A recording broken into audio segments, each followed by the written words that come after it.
Michelle. Doug. Leah. Nice to meet you, Amanda. Hi, Michelle. I'm Doug. Doug, nice to meet you, Michelle. Nice to meet you, Amanda. Thank you, Doug and Leah, for meeting with us today. Again, my name is Sure. Shell Haynes, and this is my co-counsel today, Amanda Smitley. And we're here today on behalf of Mr. Patrick Wagner, under his authority as the CEO of the Citizens Forum. Now, we do understand that Ms. Clark and the Citizens Forum have had a mutually beneficial relationship for some time up to this point, but we'd also like to continue and build upon that relationship despite the recent ugliness that has occurred between our two clients.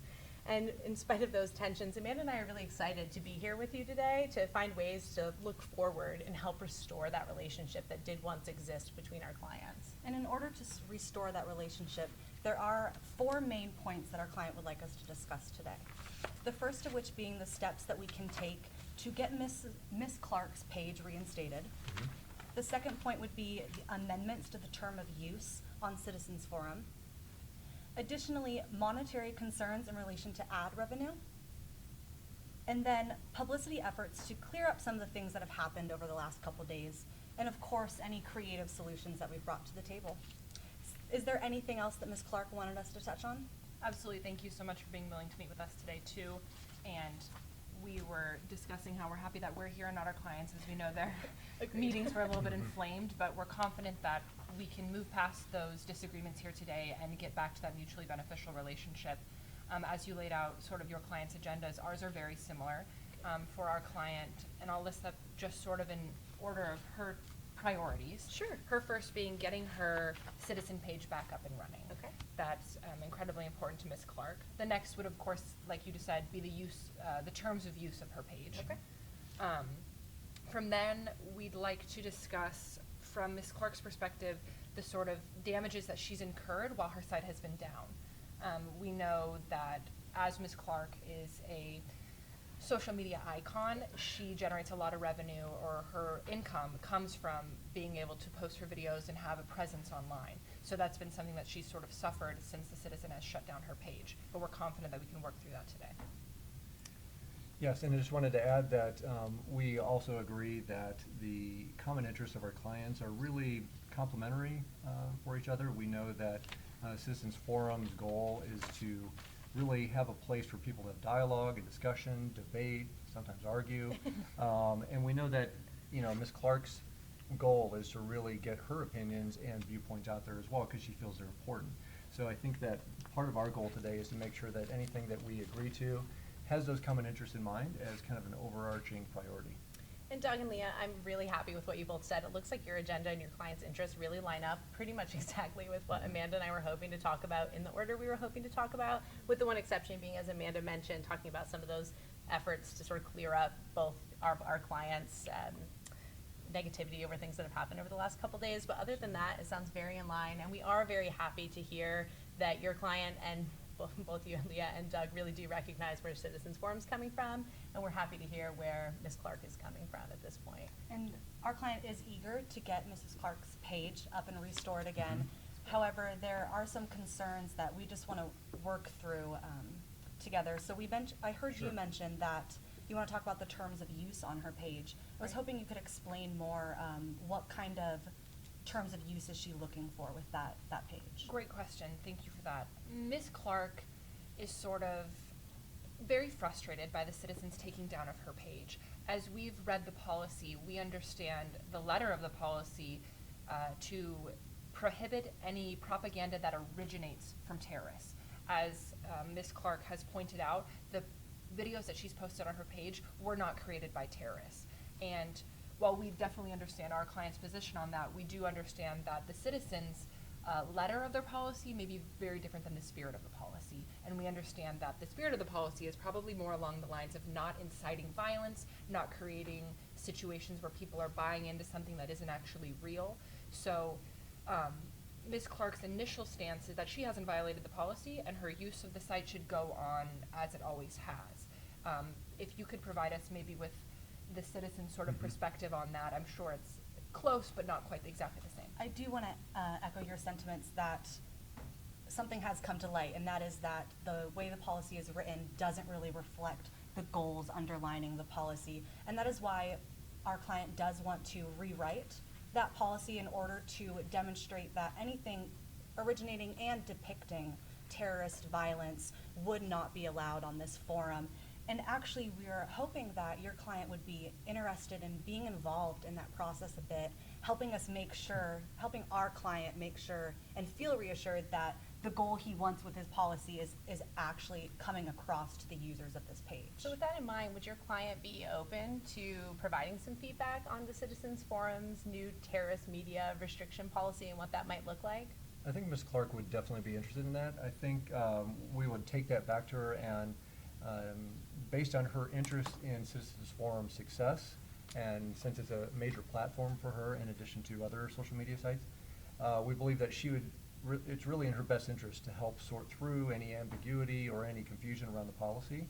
I think she may also have some ideas around if there's a posting that is relevant to current events or to a depiction of something that's happening that they feel strongly about, to be able to still use that as a form of expression, but still be able to perhaps tag it or highlight that it is a reenactment, or this is for informative purposes only and is not in any way connected to terrorism.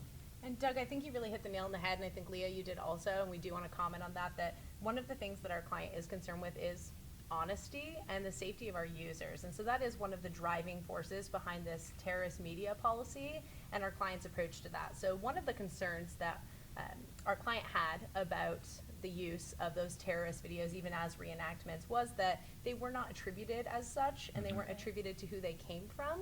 And that is a concern for honesty, and it is also a concern that it creates a certain image for our client's company that doesn't necessarily reflect what they're hoping to put across as an organization. Right. So we're wondering if your client would be open to, in order to reinstate her page, making sure she does attribute any new video posted in the future to its original source, and also looks back and makes a post that attributes the source of those other videos that were involved in our discussion today. Can I ask a quick clarifying question Of on that? course. So is part of the source going forward, obviously, is to inform people that would be using Citizens Forum and see the video.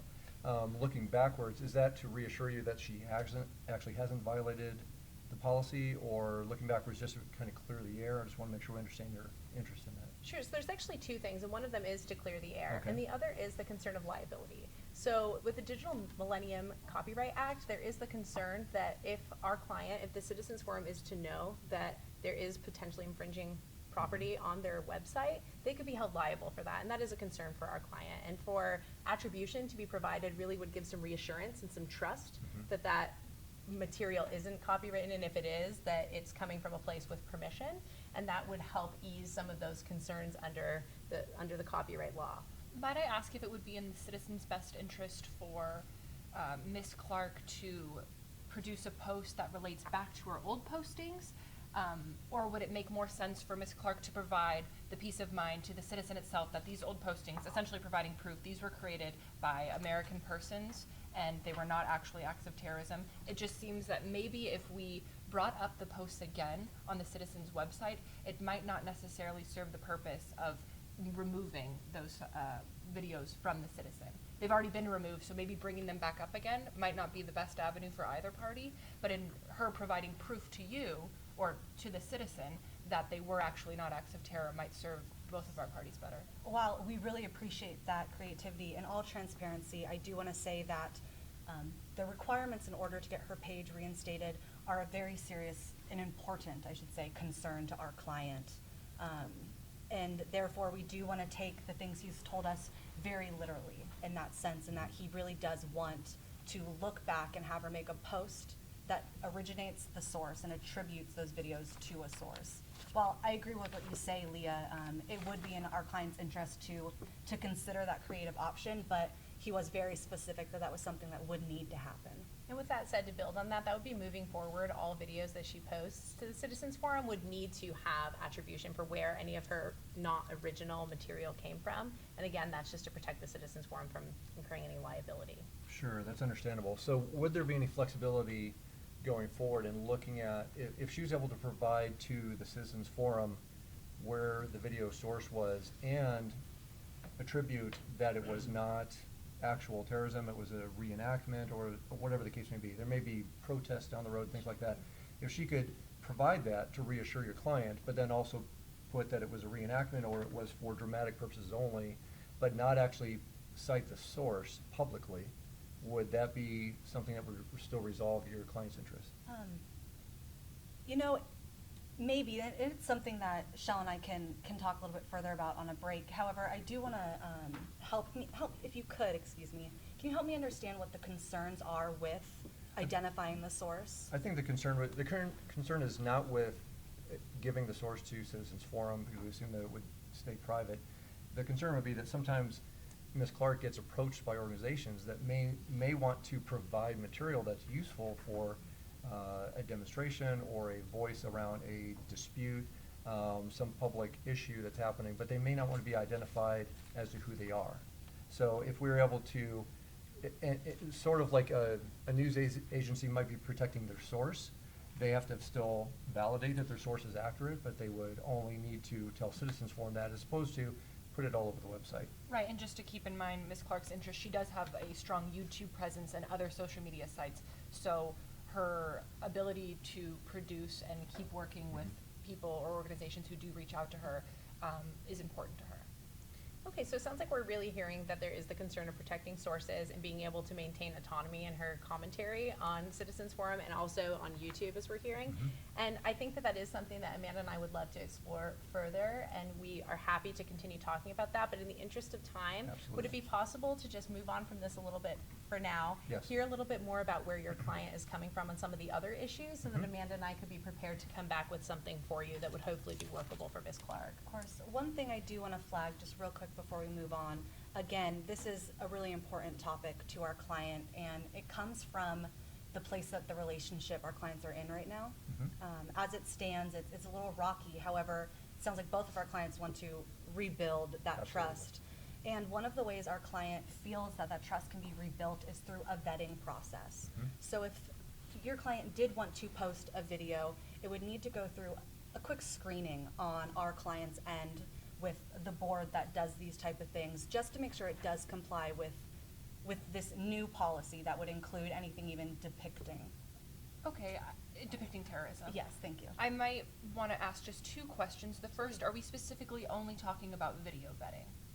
It would be vetting for anything that would violate the terms of use, but at this point, our client does want to rebuild some trust and is hoping that for 90 days, he can just vet the work that Ms. Clark is putting forward on the Citizens Forum, and then find a way to move out of that once some trust is built and once this new policy is implemented in a way that we know there's some sustainability in the long term with Ms. Clark using the Citizens Forum service and complying with the terms of use. Okay, thank you. And then just, I think that makes sense. The second question I wanted to ask was, Sorry, just a quick follow-up on sure. that. So the concern up until now has only been on videos, but she also blogs and posts articles.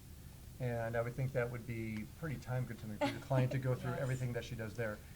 Could we limit it to just video, since that's the issue that's really been causing the angst? It would be a video vetting, yes. Okay, thank you thank for you that. for that. Yeah. And I think the second question I would just want to ask, because we are talking about news, which is incredibly time sensitive, would there be a time period of hours or so that the citizen would be comfortable agreeing to if she submits something, hey, I want to post this, I want to post it now because I don't want to be the last person to post it. Right, right. How long do you think it would take the citizen to vet it, give her the yes or no, to move on? So our client thinks that something in the realm of 72 hours could be a fair time. However, there could also be something built into that agreement that if something needs to be pressing and come forward a little bit more quickly, that it could be flagged as such. And then also there's the possibility that if something doesn't meet that 72 hours, there could be a grace period, and we'd be happy to discuss that if that's something you think would be fair for your client. Thank you for that clarification. I think that given the 24-hour news cycle, 72 Sure. hours puts her a few days late for posting anything that's really current event driven. So we would, in the interest of our client, be looking for something more akin to 12 hours turnaround. There may be some, perhaps we could take back to our client some criteria that if it was not related to a news event where she didn't feel it had to be posted that quickly, you could move it to the back of the queue for vetting, so to speak. So maybe she could work with you that way, and we could ask her about that. But I think for a newsworthy item, 12 hours is still pushing the envelope for her to be able to post that late. So we hear that there is a concern for staying on top of the news, as this is what she does for her income. We will take that into consideration when I should have mentioned earlier that Shell and I typically like to just gather as much information as Absolutely. possible and then step out. So that Sure. is something I hear, and that is something we will consider when we step Great. outside to bring a package deal back. Absolutely. I do just want to touch base on a comment that I made just a few minutes ago and revisit it. So that was looking at a 90-day vetting process. Can we hear if that's fair for your client? Do you have an explanation as to where the 90 days would come from? Our client just thinks that that would be a fair amount of time to build back that trust up that had been sort of broken with what had occurred, and it gives her a chance to be sure that she's complying with the policies that are now in place under the new terms of use. And this way, there's not as much of a risk of her page getting taken down because there is a violation, and it just ensures that that process runs a bit more smoothly.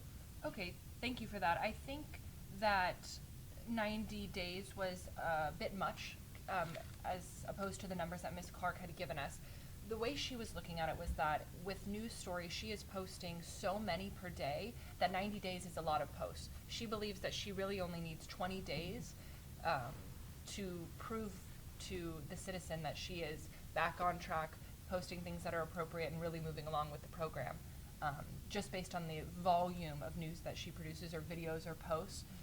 As we know, it's not like a news where you hear one story a day. Facebook, you could post 90 times Absolutely. at one, Right. and I'm sure the citizen works very similarly. Right, and just to add on to that, I think another way to look at that is in addition to that, her violations these last few weeks where, granted they've been related to current events and things that she feels strongly about, but it's been primarily the last 3 videos that are in question from the last few weeks, and so she feels like a similar amount of time to get back on track would be fair and reasonable, as well as the fact that if we are changing the terms and policy, or Citizens Forum is changing the terms and conditions to be more clear and more precise, the issue also starts to go away there, because part of the issue was that she was interpreting it as it was a reenactment, not as an actual terrorist action. And if we're going to agree on being part of the new terms and conditions and how those are more clear and specific, really the vetting process doesn't need to last very long at all. So while I hear your concern, and I definitely have noted that 90 days is too high, it is a non-starter that the 20 days that we were just discussing for our client. Our client is really hoping that we can reach higher to that 2 to 3 month range when we talk about that vetting process. And even though she might be subject to that for a longer period of time, we can make what that process looks like quite flexible. We don't. It doesn't have to be the vetting process. There is a bit of flexibility in there. So you were saying 12 hours. You were saying move to the back of the queue for things that aren't emergencies. Move Right. to the front of the queue for things that are emergencies that need to be put out quickly for timeliness in the news. And I think that Amanda and I really will hopefully be able to come up with something for you that can be flexible, because it does sound like immediacy is a concern for your client. And at the same time, trust is very important to our client. And the 20 days just doesn't give quite enough to Mr. Wagner to really be able to move forward. And the risk does exist to have her page taken down permanently if there's a violation of the terms of use. And our client doesn't want that. Ms. Clark brings in a lot of viewers for our client. She is a great asset to this website. Her commentary is lively. A lot of people are interested in reading it. So our client doesn't want to lose her from the site. But our client also does want to be sure that she's complying with the terms of use that help the Citizens Forum be viewed in the best possible light. So that is where he's coming from, with wanting just a little bit longer than what you had offered of the 20 days. The good news is I do think that these interests can coexist together in the agreement that we come up with. Thank you for that. I think that moving through getting the page up and running and sort of the use terms, maybe we could move through some of the other issues and circle back around to those as we see how the rest work out. Yeah, absolutely, Leah. Maybe we could move to Ms. Clark's damages that she's experienced as a result of her page on the Citizen being shut down. Sure, and we would actually love to hear a bit more about how your client does feel damaged by what had occurred, whether it just be monetary, or if there's other aspects to that. The reason we asked such a direct question is that she's actually kind of received some exposure, and it's our client's understanding that while it is a shame her site was taken down, that she has had a chance to be on a couple different news outlets and get her viewpoints and her expressions still heard during this time. Right, so we appreciate that question. I think there's a couple of perspectives that we have on behalf of our client there. I think, number one, there is some lost revenue for the days that she's been shut down. That's just real monetary, damages from lack of advertising during that time, for lack of better words. I think there's also, while there is exposure, sometimes with sites like hers, if users go there and can't get there, then they find someplace else to go. Have a very short memory as to what they are looking for, and or they think, oh, this is not a reliable site, I can't get up-to-date information, I'm going to go to a competitor site or someone else that's similar to her, and she could actually lose some users over this. And then third, the advertisers, as we understand it, choose some of the places where they advertise on Citizens Forum, and if those advertisers feel like they have a product that needs to be out there, and there's a site that they had planned on advertising at that's no longer there, even for a few days, they're going to go find someplace else to advertise. So we feel like those three things cumulatively lead up to more than just the few days of lost revenue. Okay, and thank you, Doug. That's really helpful to hear. And we do know that your client also has a presence on YouTube. So we are curious if there has been other revenue streams coming in from the situation that's occurred with the Citizens Forum that she's benefited from. As of right now, we are not aware of any additional revenue that Ms. Clark has received as a result of this. And to sort of build off of that, do you have a number that she feels as though she lost out on for lack of revenue? She feels that between the lost revenue and the lost potential revenue with advertisers and also users leaving her site, it would be around $10,000. Okay. And is that extended for the 3 days that her site has been down? That would include everything related to the site being down, correct? Yes. Okay, so that number does come as a bit of a surprise to us, Doug, because from what we had heard from our client, and there is an intense process to audit the ad revenue that's coming through, was that your client makes about $200 a day through clicks on the Citizens Forum. So with 3 days being down at this point, and then potentially however much longer it takes to get the website up, would have been about $200 a day. So it'd be About $600 Yeah. is what we were thinking that she was maybe out at this point. for the ad revenue.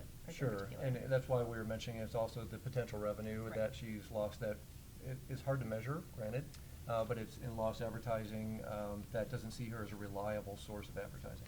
Right, Ms. Clark is really more than just the ads on the Citizen Forum. She's a social media icon, she's a brand. If people feel as though she's sort of off the market, they're going to ignore her on her other forums as well. So she really sees us as lost potential revenue, not just the 3 days. Okay, so thank you for that, Leah. It is helpful to hear where your client's coming from. In the interest of being transparent, our client the $10,000 isn't something that he would be willing to agree to today.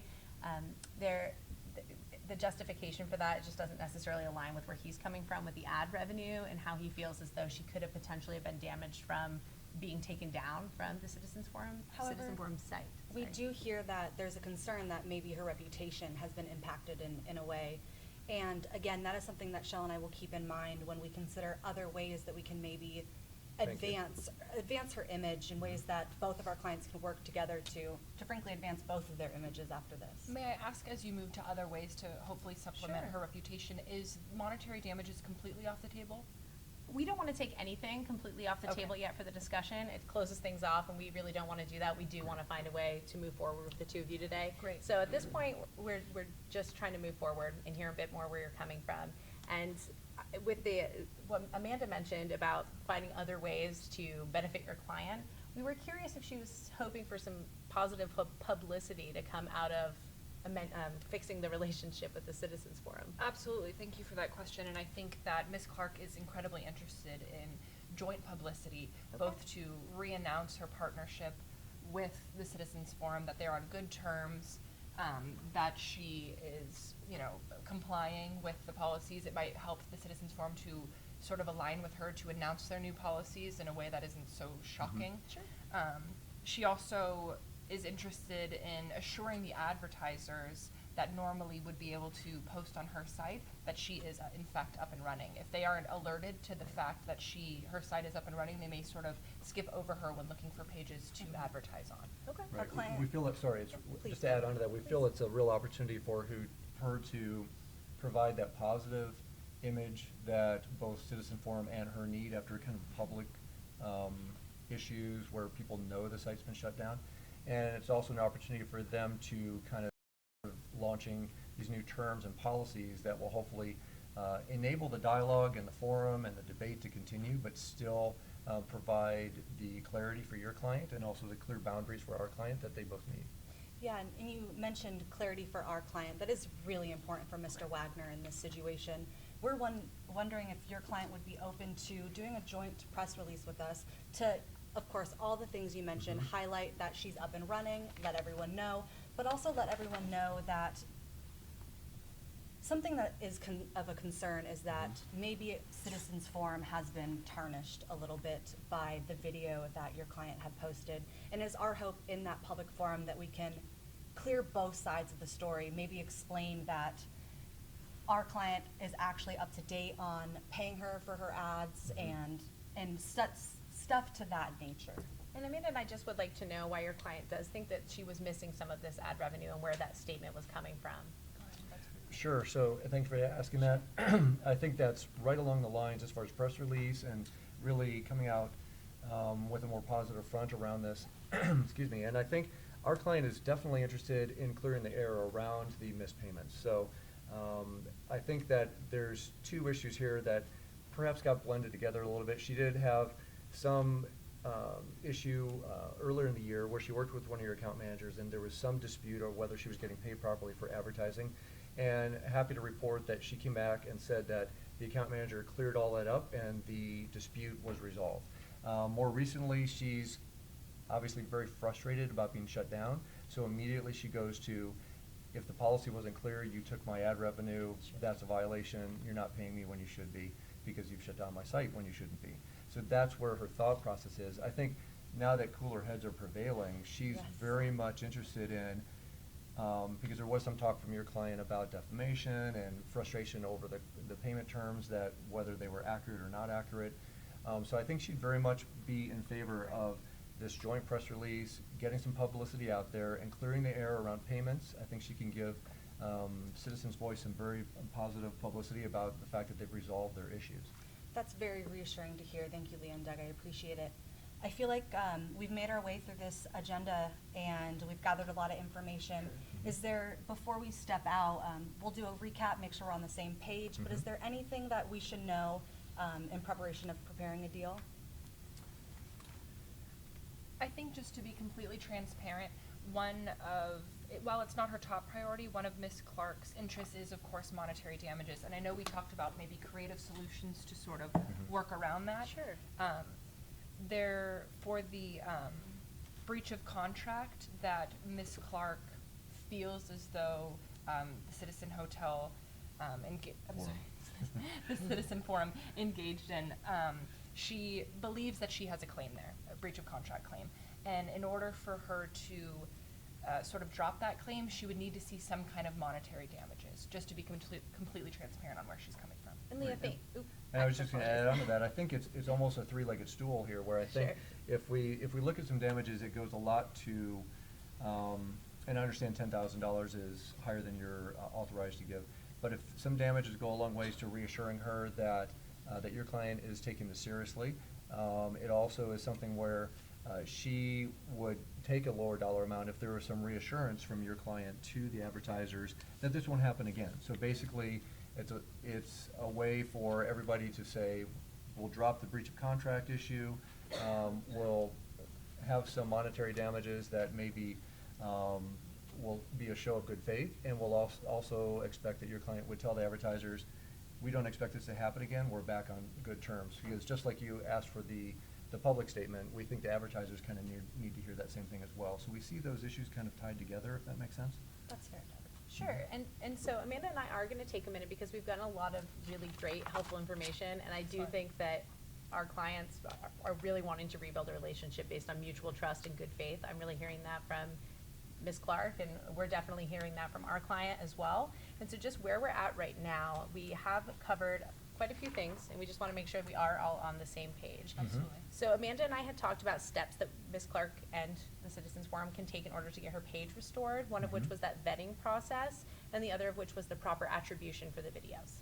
And those were Might I just ask very briefly? Sure. Do we see this site up and running as of Sunday morning tomorrow, or as of Monday morning, just to keep in mind? Sure, and we would be happy to talk about that once we kind of hammer these out. Let's move through the issues. Yeah, of course, and thank you very much for that, Leah. That is an important thing to cover, and we do appreciate that. The next point that we talked was amending the terms of use on the Citizens Forum, and that would now include the depiction or appearance of terrorist activity as well in any of the Got it. videos posted. We've also heard your monetary concerns. We've heard how your client feels damaged. We've heard how she feels her reputation has suffered and that she's received actual ad revenue loss. And we do appreciate your transparency in providing those numbers for us. We've also talked about how both of our clients really benefit from some publicity. Right. And I think at this point, if we're all on the same page, Amanda and I would love a brief moment to confer and then come back with something that we hope your client would be happy to move Sure, forward with. I'd be happy to do that. Sounds Okay, Thank well, you. thank you, Doug and Leah. Thank you for that brief pause. It really allowed us to sort of gather our thoughts about what our clients' interests and priorities, and after hearing everything that the Citizens Forum needs and is expecting out of this negotiation, we've sort of come up with a package that we'd just like to present to you and see where that fits along with what you've come up with over the period. Is that all right? We'd love to Sure. hear it. Great. So we would love to get Ms. Clark's page up and running no later than Monday morning. And would you like us to comment as we go along as to whether or not that'll be something, or do you want to offer the whole thing at I first? think I'd like to just work through it and then. That's perfect. Thank you, Leah. Okay, so we'd like to, for the top priority of hers, getting the page up and running by Monday morning. For the use terms, we would like there to be no other limiting features other than the fact that we understand the Citizens Forum is going to amend their policy to include any characterizations of terrorism at all. So she will be completely compliant with that. But other than that, there will be no limiting features, aside from, of course, the video vetting process. And we've discussed that that's only going to pertain to videos. Leah, may I ask a quick clarifying Yeah. question? She would still be bound by the rest of the terms of use for all users on Citizen Forum? Correct, Okay, exactly. thank you. I just wanted to ensure that there was nothing additional. Sure, yeah. So then for the vetting process, Ms. Clark would agree to a 40-day period of a vetting process for her videos. On the decision as to whether or not the Citizens Forum would agree to post it, their veto power, we would expect Ms. Clark to have an answer from that in 18 hours. In terms of the damages from Ms. Clark's perspective, she would like to offer the Citizens Forum the release of all breach of contract claims in exchange for a $5,000 damages payment. And then on top of that, she would want an affirmative outreach to the advertisers, maybe in the form of an email, whatever medium suits the Citizens Forum the best. But an affirmative outreach to ensure the advertisers that her site is in fact up and running and good to go for advertisements. And the last thing we have is that the Citizens Forum and Ms. Clark together would issue a joint statement, both announcing the fact that Ms. Clark is satisfied with her payment. As we've discussed, there was issues with that, and then also that they're rebuilding the relationship. Both are happy to benefit from both each other's business. Perfect. Thank you. I appreciate it. It was a lot of information, so I think what I would like to do is just jump in and talking specifically about the use terms for getting her site back up and running. Absolutely. So I'm wondering if we had a little bit more flexibility in that veto power, if we could have the vetting process last for a little bit more days. So to quantify that, if we could extend the vetting process to, say, 60 days, upon reviewing her videos, we would give her a detailed response on why we've said no if we do say no. And then in response to that, our client would give your client an opportunity to amend the content of her video so she could still maybe get the point or the message that she wanted to get out. And so after reviewing and saying, our client saying no, a detailed description so that she could consider why, and then she would have 2 chances to amend the content of the video. Do you have an hourly limit that it would take for them to get that detailed information back to Ms. Clark? So we had heard your 18 hours, and I think our client could be comfortable with that, but we would need a contingency in that not everything doesn't always happen as we expect it to. Right. So there would need to be a grace period of, if we could get that up to maybe 18 hours, and then having about 28 hours is like there's that grace, not 28 extra, but 28 in total. So if it goes maybe just 10 hours a little longer because something comes up, but our client would do their best to adhere to that 18 hours. So 18 hours sounds like it's doable. We just want to make sure that that, along with the time frame of, you offered 60 days, we were at 40. I think our client would be comfortable with 40. The 18 hours, if you can do the 18 hours during those 45 days, would that be something that you could come down in days? Because maybe we could build in there the idea that if there aren't any violations where she doesn't do something without an actual violation, because the purpose of the vetting is to actually prohibit her from posting something she shouldn't. If there's no violations, 45 days should be enough. If there is a violation, we could go up to 60. I think we're currently at 40, but Sorry. So Doug, you said 40, we said 60, and I guess Mhm. Amanda and I would be curious if we could meet at 50. Would that be something your client would be open to? A 50 days vetting At the process? 18-hour turnaround? Sure. Keeping in mind that the 18 hours seems really important to your client, and something that is very important to our client is that vetting process lasting a substantial amount of time, or as many days as reasonable. Again, coming back to that building of trust. So if we could do the 18 hours, would your client be willing to come up to 50 days, just that 10 extra days? I think that, Since the process would be well in place by then, could we taper off in the 18 hours as we get closer to the 50 days? I'm just interested. I'm having a difficult time going back to our client saying for nearly 2 months, she has to wait a day and a half on certain things that could be completely Sure. irrelevant in 18 hours. So if we could taper that, I think we could go up to 50.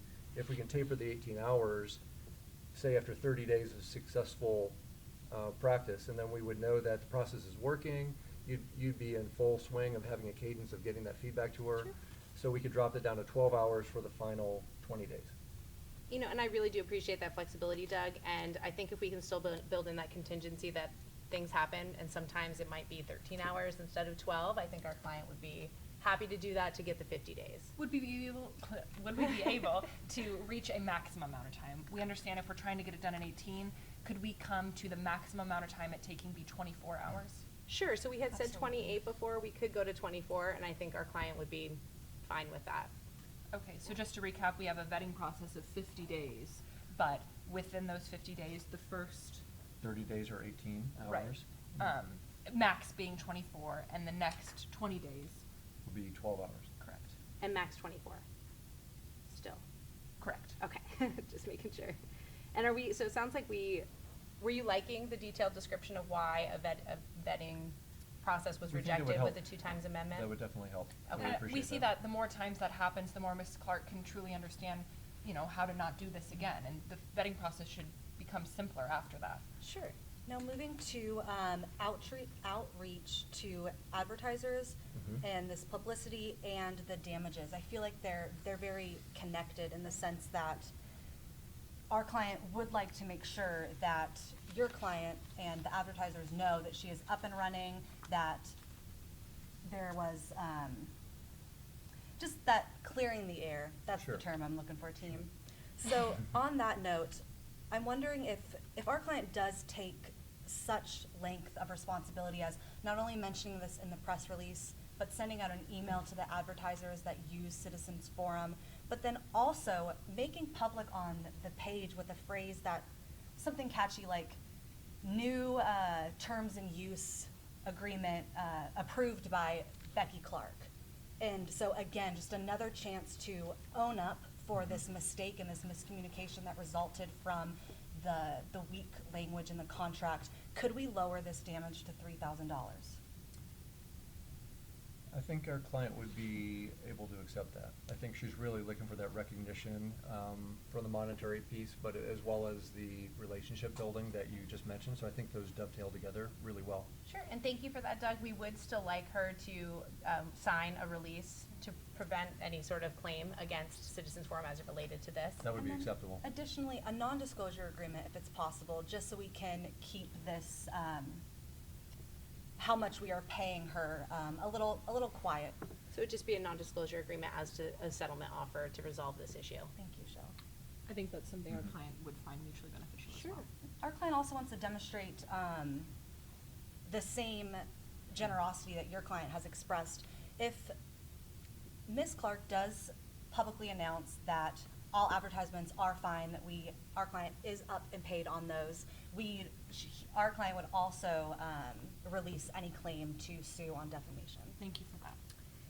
Thank And you. to build off of what we were hearing about wanting her site available by Monday. So Amanda and I were thinking that it might be appropriate to get her site up available as soon as we can get this press release out. So her site will come right back up as soon as we have the air all cleared and everybody is on good terms. So assuming your client agrees to this, we see no reason. Today is Saturday. By Monday, we could have a press release out, and so her site could be up by Monday. But we really would like to have that joint press release out before. Is that something your client would agree to? Since her site's down, she's got a lot of time on her hands, so she's willing to do that Great. tomorrow if your video crew is ready. Okay, perfect. Absolutely. And to sort of build on, we were hearing that joint press release, and our client did actually have some ideas about this, and so we were talking about this together.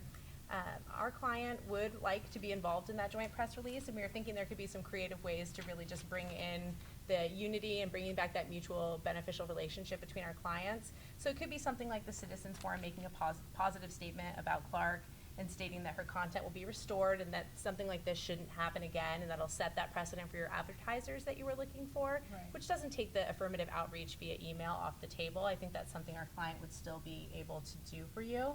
And then it could also have something in there from Ms. Clark about how, as you had said, our client doesn't owe her any money, that it was a miscommunication, just to get our client's reputation back to where it was prior to this incident. And of course, highlighting her involvement in helping to fix our client's policy use in regards to the language in the contract. So something along the lines of her collaboration with your client, that actually they were able to make something positive by new and improved, so to speak, Yeah. terms and conditions out Yes. of this situation.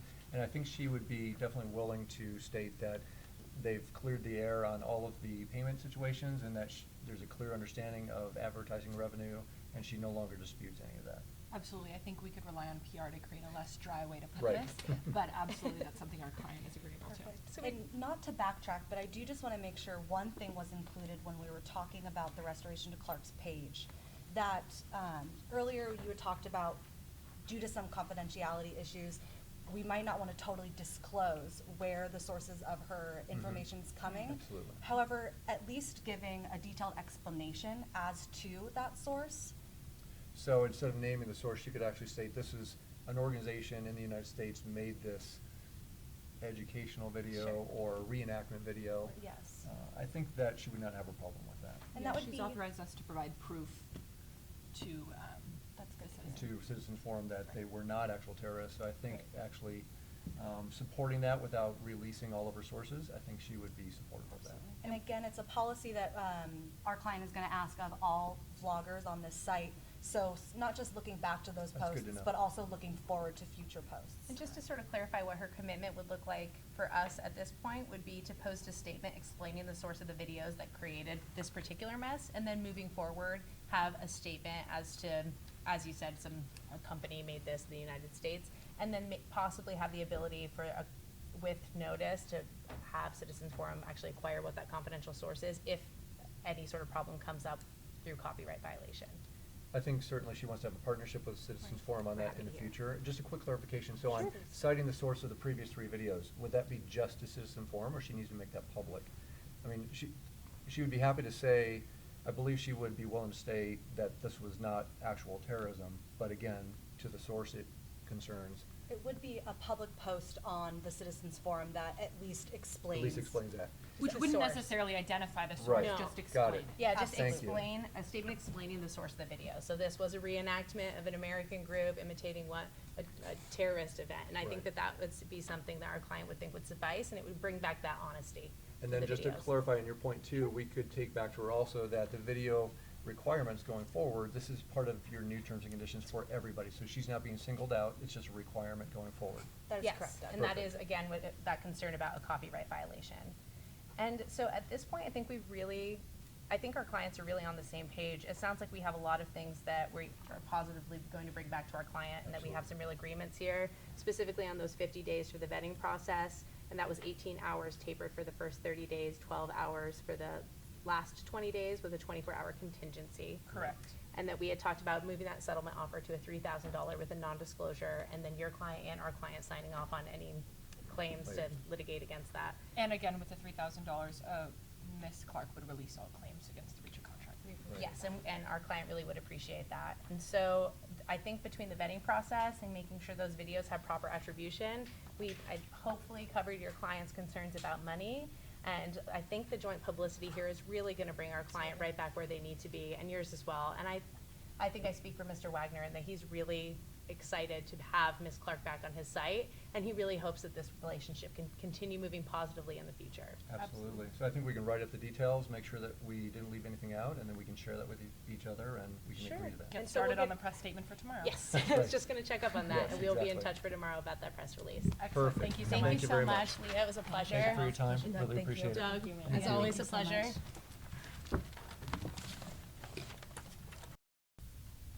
Thank you very much. Again, my name is Shell Haynes, and this is my co-counsel today, Amanda Smitley. And we were here today on behalf of Mr. Patrick Wagner, the CEO of Citizens Forum. So today we are going to talk to you about a couple of things. We're going to start by discussing the deal that we got, and then we're going to address two specific questions for you. The first of which being how our strategy worked in relation to our outcome today. And the second specific question we're going to address for you is if we were faced with the same situation tomorrow, what would we do the same and what would we do differently? And at any point, if you require clarification or have any questions from us, please feel free to interrupt. So the goal today was to get Ms. Clark back onto the Citizens Forum webpage. And additionally, in doing so, to make sure that a well-established contract and agreement was in place in order to ensure a long-standing mutual relationship between our two clients. And the deal we got really does reflect those two goals. We were able to get her site reinstated with a few different requirements. One being a vetting process for 50 days that her videos would be subject to. Approval or denial would be granted in 18 hours for the first chunk of time, the 30 days, and then tapering off to 12 hours for the 20 days. But additionally, there was a 24-hour contingency fee, just to protect our client if an emergency were to arise. Also, with the detailed explanation that she would be provided for the denial, she would then have the chance to amend her video content 2 different times in order to comply with the standard. Additionally, she will explain the sources, not only of those past videos, but also looking forward into any future video that she posts on the site. And if there is a necessity for our client to be aware of the original source, it sounded as if, or it was the case that the clients would work together to relay that information to Citizens Forum. Additionally, we heard during this negotiation that money and damages was very important to their client, and so we did offer her $3,000 with a non-disclosure agreement, just so no dangerous precedent or no one gets it in their mind that that unnecessary blame could be placed anywhere. Additionally, there was a lot of publicity that was going to take place, and the publicity was to clear the air about to the advertisers so that they would know that her site was back up and running, to clear the air about our client not being up to date on his payment for her involvement on the site. And additionally, in exchange for all this publicity, there was going to be on both clients' ends a waiver signing away any rights to sue on these different contentions. So now we're going to talk to you a bit about how our strategy today worked in relation to our outcome. So our strategy today was very thematic. We felt as though the issue coming into this was that there was a lot of tension and disagreement and maybe even some animosity between our two clients. And so Amanda and I saw this as an opportunity to look forward. And so we were here on behalf of our clients, but we weren't our clients. And so we were hoping to create a relationship with Doug and Leah that really allowed us to embrace that theme of looking forward and finding ways to not place blame, but to create a solution and options that would help advance the goal of bringing back that mutually beneficial relationship for both the Citizens Forum and for Ms. Clark. And forward thinking really added to this negotiation today. It allowed us to walk away knowing that Ms. Clark was back on the site, and additionally to set a new standard for our site in terms of the amendments that would be made to the terms and use policy, and the fact that both clients were happy with where they were. They used this opportunity to make changes and to grow Citizens Forum, which in turn is just going to bring them more attention, more revenue, and potentially more commentators just as highly respected as Ms. Clark. And so now we're going to address the second question that we mentioned at the beginning, being if we were faced with the same situation tomorrow, what would we do the same and what would we do differently? So we're going to start off with two things that we would have done differently because we do recognize that no negotiation is perfect. So for starters, if we were to do this tomorrow, we would like to have taken a break a little bit earlier. We were hoping to have taken a break at 25 minutes, and instead it ended up a little bit closer to the 30-minute period. And the effect that that had on our negotiation was it didn't give us those last 5 minutes to be able to hammer out some other creative options that Amanda and I had brought to the table, and it didn't give Doug and Leah a chance to present any other additional creative options that could have helped complement Citizens Forum's package deal that we ended up with at the end. And so we would have hoped to have been able to taken our break earlier, and if we did, we do think that would have positively affected the deal that our client got today and given us just a little bit longer to work out those finer details. Additionally, one thing Shell and I would do differently if we had the chance was set a stronger agenda. There were a few topics to touch on today that had various subpoints, and we think that the effect that not setting a stronger agenda had is we spent more time on topics than necessary. If we would have set a stronger agenda by listing out those subpoints, specifically under what it would take to get her webpage reinstated, we think that would have affected our negotiation by speeding up the process and allowing us at the end to have more time to work with the deal and bring more creative solutions forward. Now, after addressing two things we think we would have done differently in a negotiation tomorrow, there are some things that we do felt were very effective today in our negotiation that we would do the same if faced with the same situation tomorrow. And one of those things is our teamwork. We played off of each other well in this negotiation. A lot of that just comes with trust and understanding the facts enough and understanding Shell enough to know what our boundaries are and what she's thinking when we're here together. And one of the times that was demonstrated was when we were talking about the vetting process. I was explaining what that would look like, and it seemed like 90 days wasn't going to work. And to keep that conversation going, Shell came back with, well, what would be fair? What amount of days would work for you? Another thing that we do think was effective today was our negotiation planning coming into this. It was our plan to come forward with a number of creative options to really help move this package forward in a way that would be beneficial to our client. So we saw Citizens Forum as being most interested in really getting Ms. Clark back on the website. She has a ton of followers and a ton of viewers who bring in a lot of ad revenue for our client. And having this negative publicity and this questioning as to whether or not the Citizens Forum was honest and providing the ad revenue that she had claimed that they weren't providing initially, really did allow us the opportunity to bring in some creative and flexible options today. One of the things that we did ask for and that we did get was the opportunity to have Ms. Clark review the amendment policy and sort of put her stamp of approval on it to really assure the viewers that if somebody who really values free speech this as much as Ms. Clark does approves of these amendments, then the terms of use must be something that should be acceptable to all of the users of the Citizens Forum. We also secured a joint press release, and Doug and Leah were really on the same page with us there. We also felt that a joint press release was a great way to meet both of our clients' interests and get some really positive publicity, create a clean slate, and find a way to come back to our strategy and our theme of moving forward, not placing blame, and creating a new, positive, mutually beneficial relationship. Additionally, Shell and I were also very flexible in this negotiation, especially when interests that we maybe didn't foresee came forward in the conversation. Specifically, one of those was the concern of money and how their client really did need to receive damages in response to her webpage being shut down. We were flexible in response to that, in that the deal that we came back with really did show that we heard that concern. And at the very end, when we were working out the deal, we were able to be flexible in regards to how much our client was going to step forward and not only address, yes, the actual damages she received, but also what can't be quantified in terms of money, the negative press that she may have received or any effect it had with her viewers.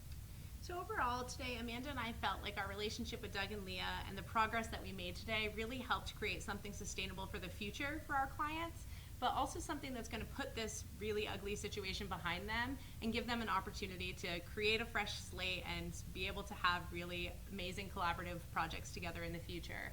And at this point, we do have a minute left in our self-evaluation, and we would love the opportunity if you would like to ask any questions of us. The non-disclosure agreement I thought was an important element, and you should really emphasize should emphasize that as one of the good things you got. You never want a settlement to be disclosed to the public because that just encourages other folks. So you got that without a problem, but still that was a significant thing. Thank you. We do appreciate that feedback. We were very excited to have gotten that non-disclosure agreement, and we should have probably mentioned it in our discussion today as something that we did do well, in that we didn't get we had the authority to go up to $5,000 for a settlement, and we managed to bring that down to $3,000 and get that non-disclosure agreement. And we do feel that served our clients' interests well, and we greatly do appreciate that feedback. Are there any other further questions? No? Okay, well, we see we're out of time, and we would really like to thank you very much. Hello, I'm Leah, and this is my partner Doug, and I am going to talk about our strategy and how we think it worked for us, and then Doug's going to talk about what we would do differently if we did this again tomorrow. In terms of our strategy, we saw it as sort of three parts. The first of that was setting a tone of relationship building. We know that our client is upset, and their client was upset, but our clients weren't here today, so we could really focus on the fact that we didn't need to bring up their issues, and we could talk about rebuilding the relationship and just hit the ground running from the start of the negotiation. We were thankful that they set a very similar tone and looked like they were here to just move past any issues that our clients had. The second part of our strategy was we wanted to build an agenda around our clients' interests. We had a difficult decision to make on how to do that because we wanted to lead the negotiation, but we also wanted to understand that their client is the big business. Their client kind of sits in the seat of power, and they have the ability to obviously shut our client down at any given time. And while they need her to generate revenue, and she is a main source of viewers on their website, she needs them as well. So we wanted to figure out a way to let them set the agenda, but find ways to interject our clients' interests along the way. And we found that our interests did align very well, and to the extent that we were, our clients' interests were not met, we did attempt to sort of steal the negotiation back after the break. And I think we wanted to do that earlier or slightly more consistently throughout, sort of set a going back and forth tone. But to the extent that our client interests weren't being met partway through, we needed to find a way to get back in and sort of be in the driver's seat, and that's what we tried to do after the break. The last part of our strategy was that our client found herself in the unique position that she felt she was wrong. She truly believes that she did not violate their policy, and we understood, based on the facts, that she didn't actually violate the letter of the policy. As the attorneys, we wanted to take a step back and understand that the letter of the policy is very different than the spirit of the policy, and we can all understand that they don't just not want terrorism on their site, but they don't want things that look like terrorism on their site. So we wanted to find a way to balance the fact that we knew what they were looking for, but also the fact that our client really didn't do anything wrong if we're talking about the letter of the policy.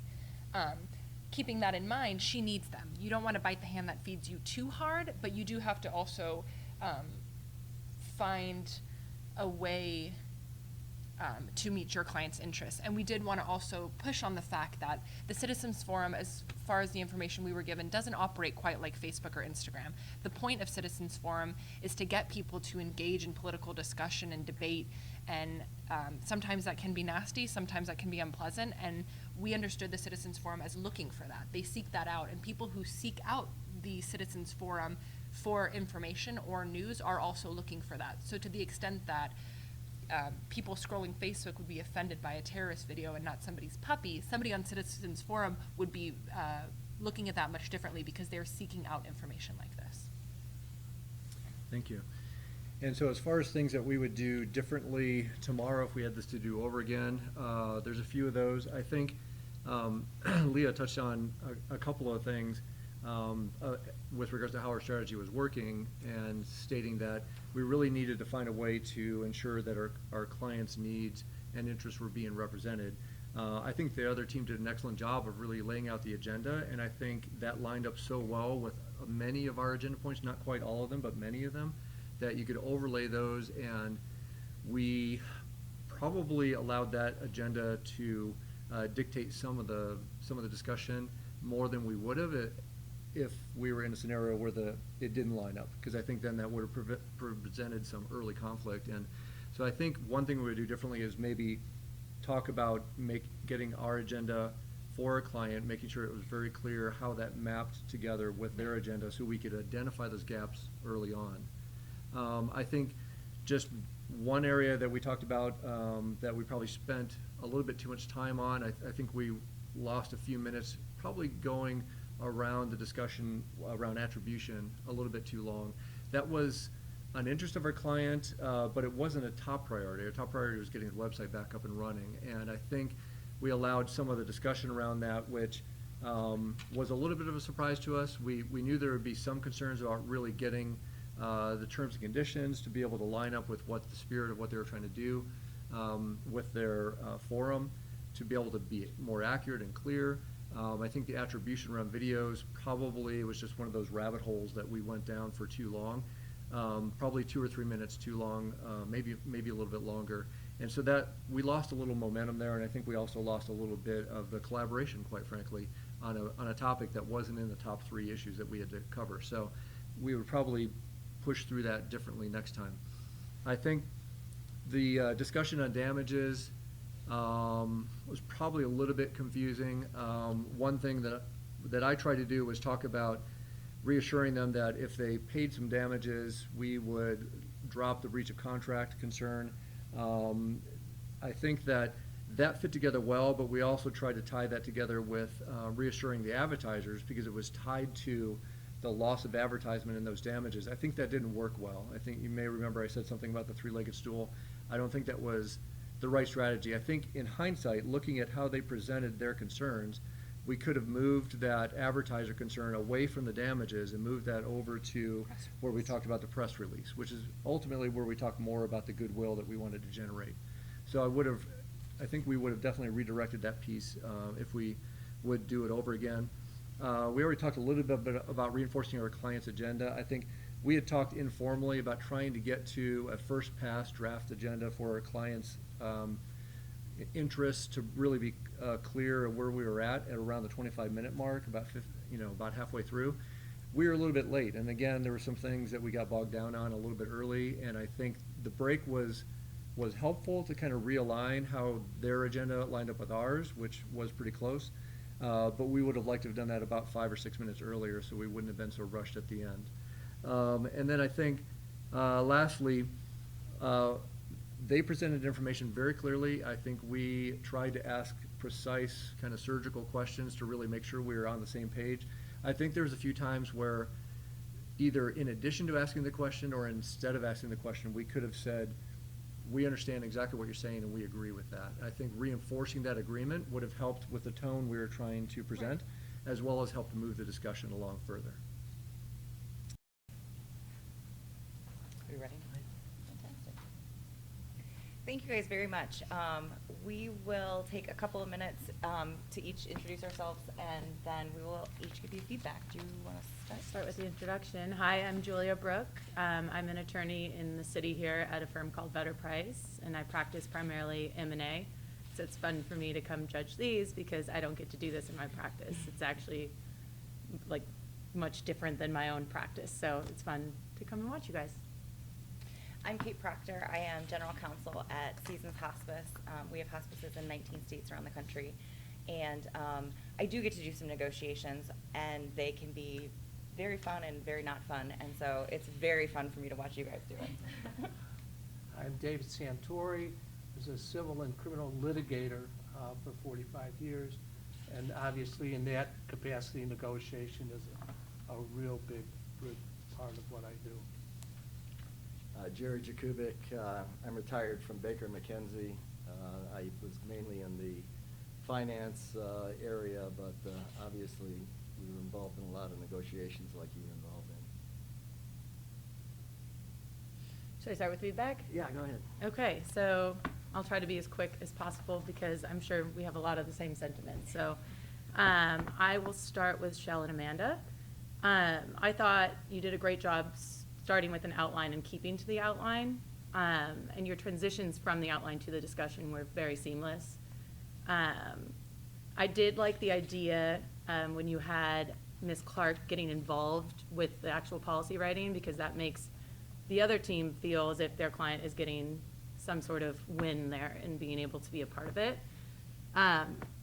You said their names a lot, like Doug and Leah, and I understand the strategy there, but in natural conversation, you would never say someone's name every sentence and say Doug, Leah, Doug, Leah, Doug, Leah. So I think I get why you did it, but maybe not quite as much. I really liked that you guys went for the top of your baskets every time. You were like, I'm gonna get the most that I can, start at the top, see where we'll go. So I thought that that was good, and you actually ended up getting, I think, everything you wanted, which was always a plus. I think at some points you went back to points that were already kind of dead, and you wanted to open them up again, and I didn't really think it was a great use of your time. And then, Amanda, at one point you said, let's put something catchy up on the website, and then you literally stated word for word what was happening. I was like, that's not really catchy. That's kind of just what's happening. But I like the idea of, promoting press that way, but it was like, that's not catchy. But it's very lawyerly of you, because we're not exactly great with the catchy statements. I thought a couple times you suggested things that Doug and Leah had already suggested and tried to present them as if they were your suggestions, which I, again, get the strategy, but at some points it's okay to say, hey, you came up with a great idea, let's build on that. For instance, the joint press release, Doug and Leah suggested it, and then you said, hey, it'd be a great idea? A joint press release, and they had already suggested it. So I think in that sense, just kind of listening to what they say and building off of it rather than making everything have to come from your own side would be good. At the same time, like I said, your agenda was great. You stuck to it, and you were able to really lead the discussion. And I felt like your teamwork was really good, and you bounced off of one another very well. And yeah, so that's it for you guys.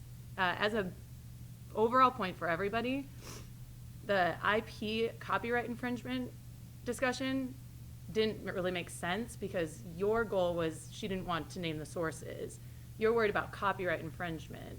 If the source doesn't want to be named, the chances that they then make an infringement claim, they don't exist. So if she was able to offer you guys a list of the sources but not print the sources, that should have been sufficient for both of you because that protects your interests and your interests. Because if the source doesn't want to be named, they're not going to sue for copyright. It's just, that's the point. Moving on to Doug and Leah, my big overall point was terrorism isn't limited to people outside of America, and you often mentioned like they were American citizens who made the videos. Doesn't matter. Americans can be terrorists too, as we've all learned a lot in the last year. So that's just kind of like a general point. I thought you guys did a really great job ebbing and flowing and kind of making sure that you got your voices heard without interrupting. You never really interrupted. You kind of waited your turn, listened, and then went forward. Doug, you were the only one who finally came up with a way to get past the vetting period by saying, hey, 90 days is ridiculous because frankly that is a long amount of time. So you said, let's start with 30, have it be, you could move it up to 60, but make sure that the requirements go down as well. So I really liked that creative solution because quite honestly, 90 is, I would not have accepted 90. You got down to, I think both of you were willing to come down, which was great, but the idea of lowering the hours and things like that, really, I thought that was a really good idea. The letter versus spirit of the breach, I thought was really good, very good, because it's true, your client didn't do anything wrong, technically. I mean, we can all agree that she did, but because of that, you said it outright that she didn't do anything wrong, but then I didn't really feel like you were making that point very clear throughout. Like, your client didn't do anything wrong, so she really shouldn't be subject to these punishments. Like, the vetting period to me felt very punitive. And I think if you had said, she didn't do anything wrong, so we're willing to give you X, but I felt like you were admitting guilt on behalf of your client, even though at the beginning you said you weren't. But at that same time, I thought you were very good at just being natural with the conversation, both of you. And overall, I liked the idea that, Leah, you were like, let's stop talking about this press release. That's what publicists are for. And that's true. So I thought that was a good point. yeah, I thought overall you both did a really good job of making it enjoyable to watch, and I wasn't bored, which is good. And yeah, so that's all I've got. Got some individual comments on your score sheets. Thank you. That was very thorough, so I am going to keep mine a little bit short. It really was. It was great. I think overall it was an excellent setting the tone. I find in my practice that oftentimes it's the best thing to get your lawyers involved to finish or to actually get a deal done, because there's so much emotion outside. And so the acknowledgement of that, the willingness to work together, I thought was spectacular on both sides. I agree. I think that there was a couple of times where Shell and Amanda could have said, thank you very much, we agree with that, or been a little bit more sort of acknowledging of what they were giving up. And I saw you guys do it a little bit more than that, say sort of, thank you, that's great, okay, in recognition of that, we will do this then, which I thought was good. One small note, make sure you know the opposing client's actual name and use it correctly. I can't even tell you how irritating it is when people get the name wrong. So that was my thing. I also think you didn't ask for damages on defamation. And especially since they gave you an opening on contract breach damages, I think you might have been able to either reduce it or eliminate it altogether by saying, okay, but she actually did defame us, and therefore, if you want damages, we want damages, we can just offset this. So I think you would just maybe missed an opportunity there, but it wasn't bad, and you got the damages well below what your ultimate authority was, so I thought that was good. But again, I thought all of you did a great job. I thought your teamwork was very, very evident. There was no interrupting. There was no stepping over each other. There were a couple of times, and I'm not sure if you did it on purpose, but I think it worked, where Amanda would say something like, that's a non-starter, or we're not going to pay you $10,000, and Shell would say, but what do you think is reasonable? So it was a little bit of, I don't, again, have no idea if you did it on purpose, but there was a bit of a good cop, bad cop there that I think worked really effectively. And you guys, same way. It wasn't, I'm dealing with this issue and he's dealing with this issue. It was, we all understand all of the issues, and therefore can sort of do some give and take among the teams. So I thought you guys did a great job. Awesome job. Let me reiterate what she said a minute ago, or started with. One of the things that I really liked, and it's really important once you get into doing this for a living, is that your clients are very angry at each other. And you didn't carry that over. In fact, immediately you said, I realize that they're very upset, but we're going to step back here. And it's not only because you want to get an agreement, but as much as anything else, if you're going to do this for a living, you're going to meet them down the line somewhere on some other issue. And if you're a pain in the butt today, you will get paid back down the line. And that's an important practice. I think you both had a really good understanding of the time, not the practice, but the time limitations of competition. That you only get so much time. You need to make sure that it's in 30 minutes rather than 35 minutes, because you need this 5.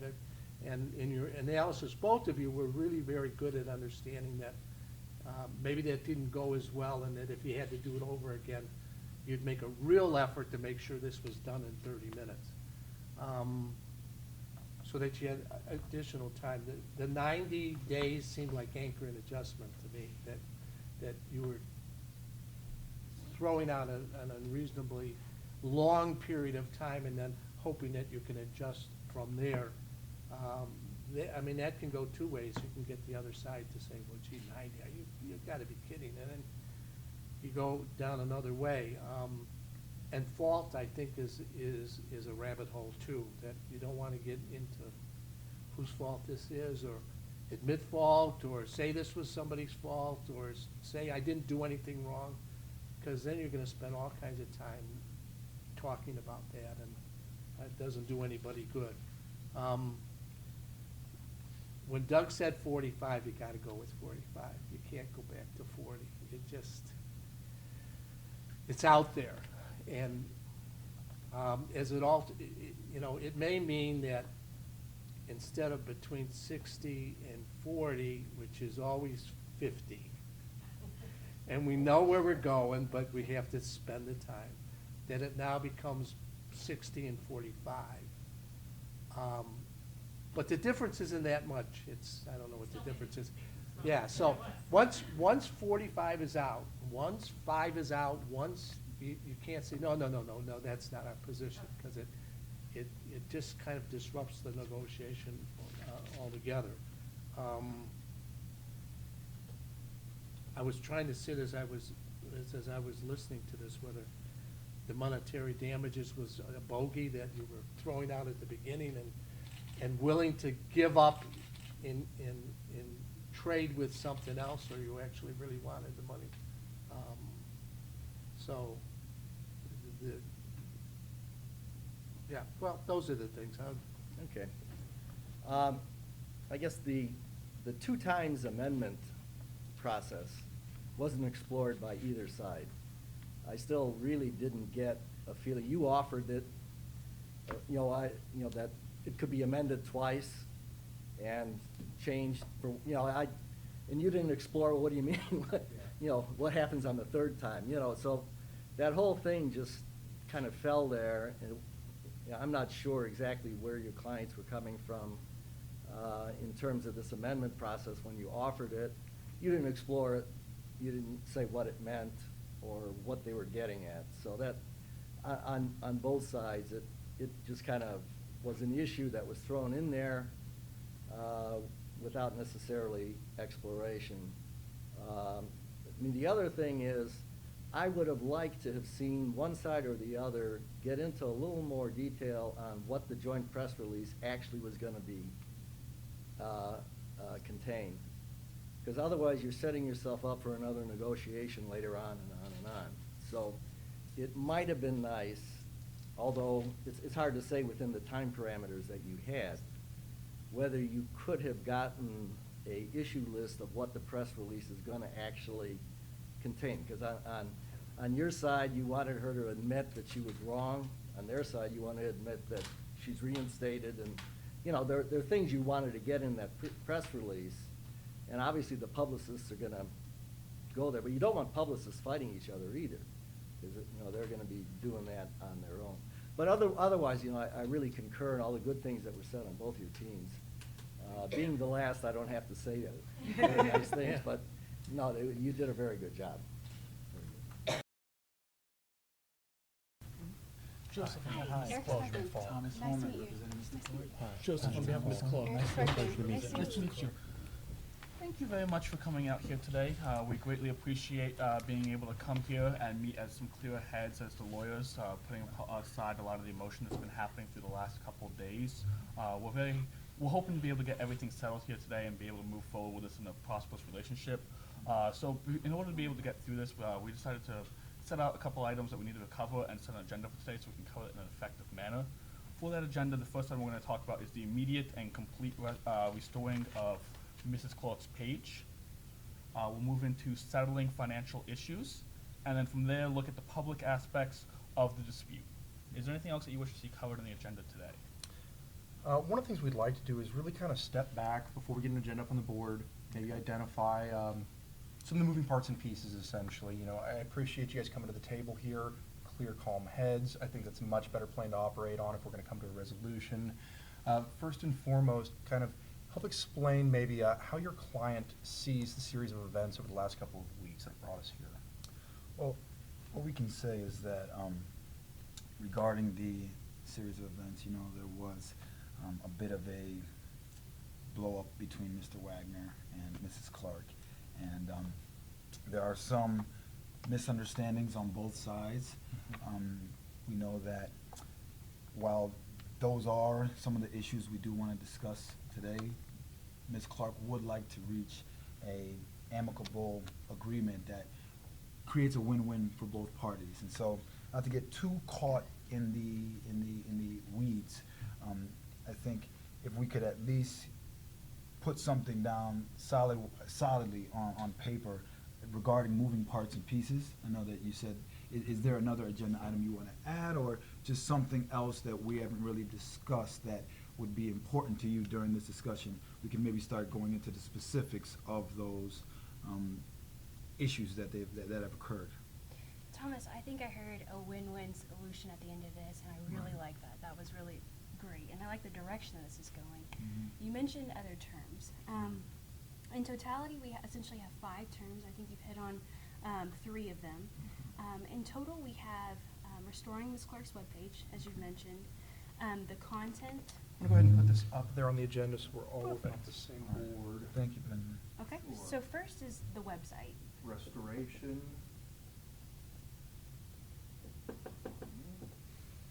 And then in the future content. Third is retribution, attribution. Fourth is ad revenue. And then finally are statements that have been made by Ms. Clark in the past. So, Erica, if I'm understanding you correctly, you would like to add those to, of course, the first agenda item we discussed was the restoration. Looks like we're on the same page with that. Yes. We had the settling of financial elements, and that would probably be within that category. Good. And then public aspects of the dispute, which I'm sure you see the statements, and we have some concerns around that That as sounds well. good. So as long as we're all still on the same page, Sure. clear on our points, we can move forward. Should we elaborate a little bit further on the attribution, Sure. and explain what you mean by that? Absolutely. In terms of attribution, what we're looking to do is make sure in the future content is appropriately sourced. Okay. It's gonna make it easier for all parties to identify the nature of, the videos that are posted online, things like that. It's gonna make it easier for us also to go ahead and look at that at face value and identify whether something is truly what it's kind of purported to be, if that makes sense. So Right. we can avoid some of these issues in the future.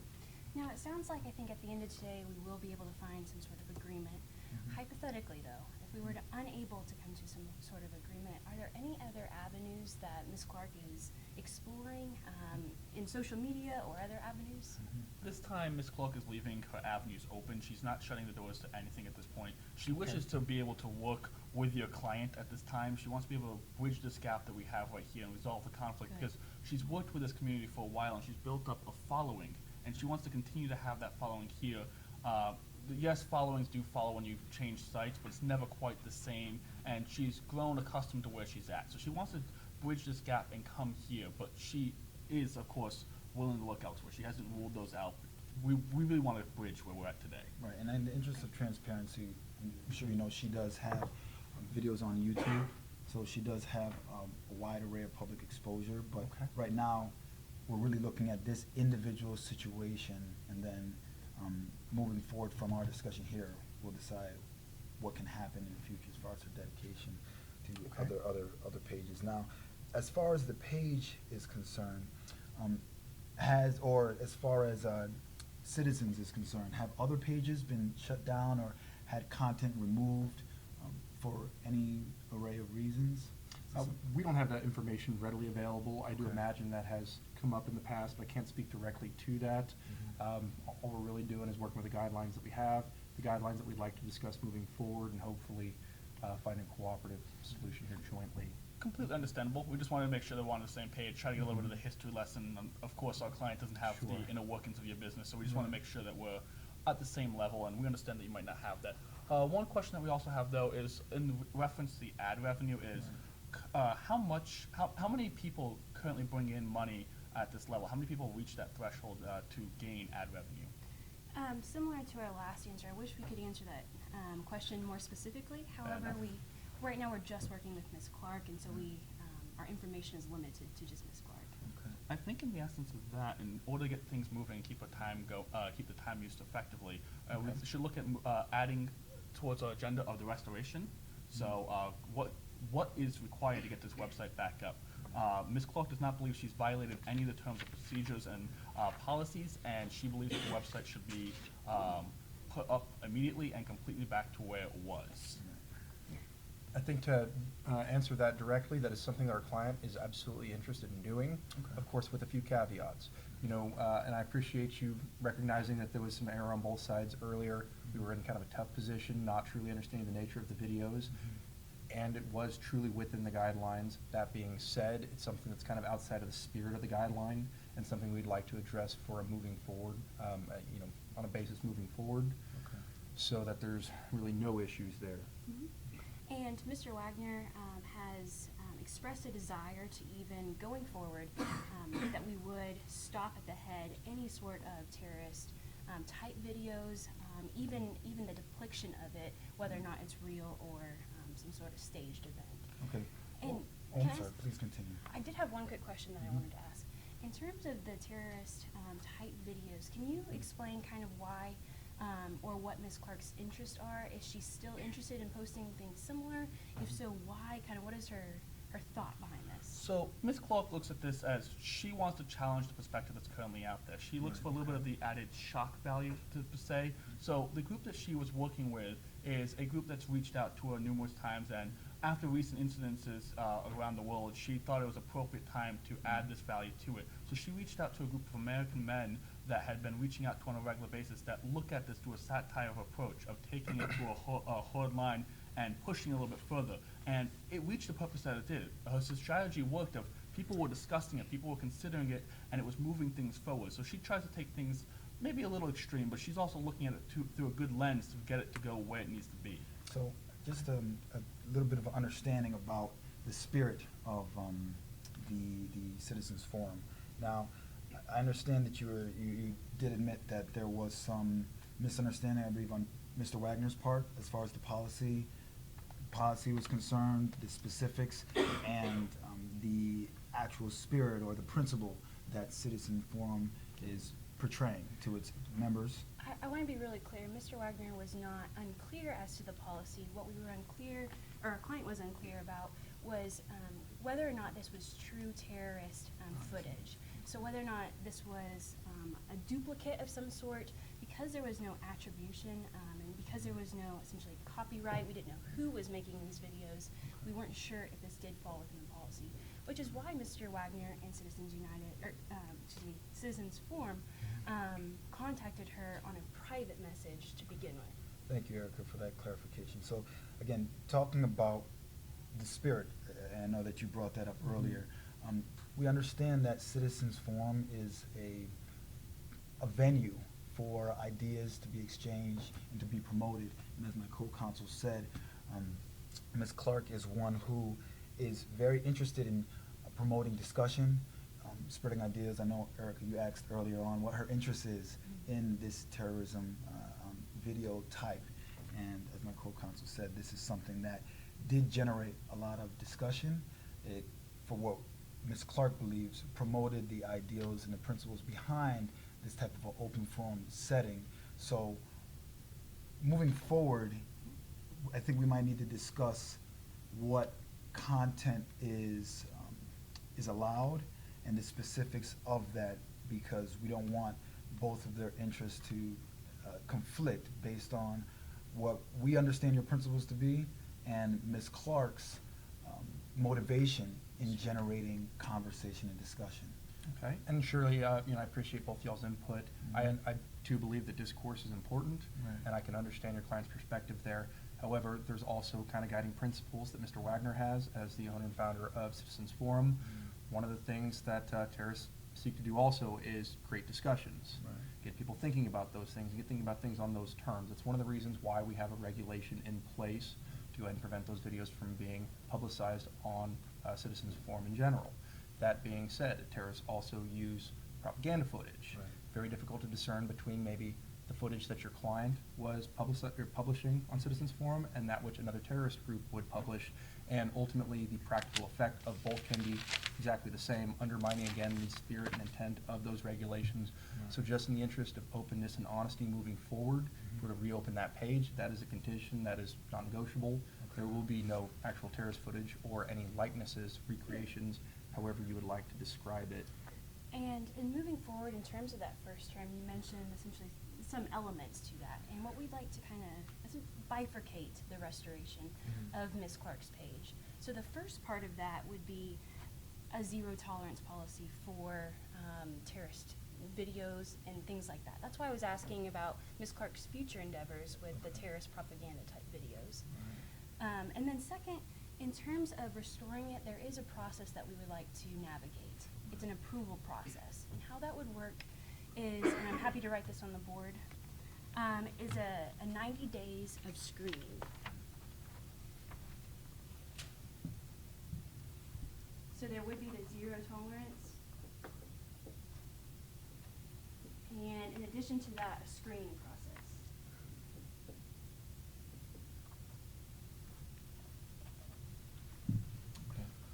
I just want to touch Thank you, upon. Erica. Yes, thank you, Erica. I just want to touch upon a little bit of this. We don't want to argue on this policy. Right. We recognize you're the company here. You set the policy terms, and we want to work with them. We want to make sure this policy is being applied across the board.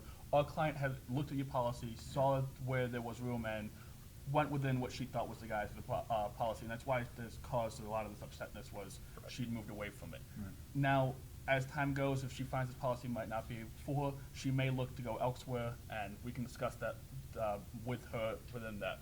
As for the zero tolerance policy, I just have some questions of that. Who is going to be the determining factor of the terrorist likeness or anything like that? That seems to be a very vague term that causes a little bit of concern of something that he might not agree with might just now become a terrorist viewpoint or something like that. So we just want to know who's setting that limit and what protections are there going to be so this doesn't become a witch hunt in the future against our client or others in her position as well. Right. Yeah, and I do want to put that issue to rest. It's understandable. We're not out here to get your client. Your client does bring some revenue to our company. So that being said, to answer your question directly, content managers are going to be the parties responsible for making those determinations. Okay. They're going to be on an individual basis, fact-intensive determination, and we're going to apply those guidelines across the board for every member. And we really wanted to provide a unique opportunity for you guys on behalf of your client to kind of have a seat at the table and what those guidelines are really going to look like moving forward for everybody else who's using Citizens Forum. So to the extent that kind of maybe puts some of those questions at ease, we really wanted your client's input here. I think that's a very great to hear that you're looking for a client's input. She'd be most definitely glad to provide that. She's a very opinionated person, as I'm sure you know, that she'd be glad to throw her advice. But as for the content managers, I think I do have a little bit of a concern with that. Of that's one individual with a lot of power of looks at one video and says no, and then the whole channel shut down. I think something of a panel of content managers or something like that would be a lot better of an option to look at. It would move things forward, and it also takes a lot of that protection off of not putting all the power into one person that can have tensions and disagreements with the video content and remove a lot of that bias from that. And just to piggyback off that, I would just want to get some more clarity as far as the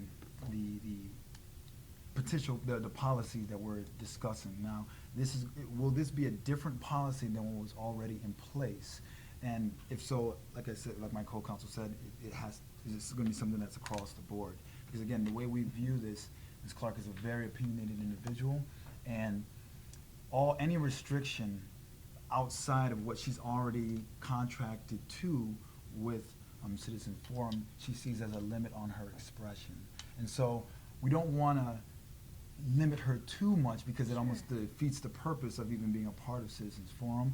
But we can understand if you want to shift and change policies moving forward, and that will, again, kind of guide how we set up the rest of this negotiation. So if we're looking at changing the structure to a more limited form of expression, then I think that the next natural place to go is some sort of assessment as far as the ad revenue, how that may affect the ad revenue, and already what's been done, because that's something that's kind of an elephant in the room. There's been a gap of time where the site has been down, and we need to address how that revenue's affected Ms. Clark, as well as Citizens Forum.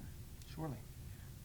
Thomas, I think that you hit on some really great and important issues. Right. I think what the overarching umbrella of what you just said was, what is the process, and is Right. it fair? Thank you. And in terms of the screening process, this is something unique, and it will be unique to Ms. Clark for 90 days. What we would like to do, and we can be creative, and I like the idea of a panel. We can definitely implement that idea. What we would like is for 90 days, Ms. Clark would submit her video, post, something of that nature.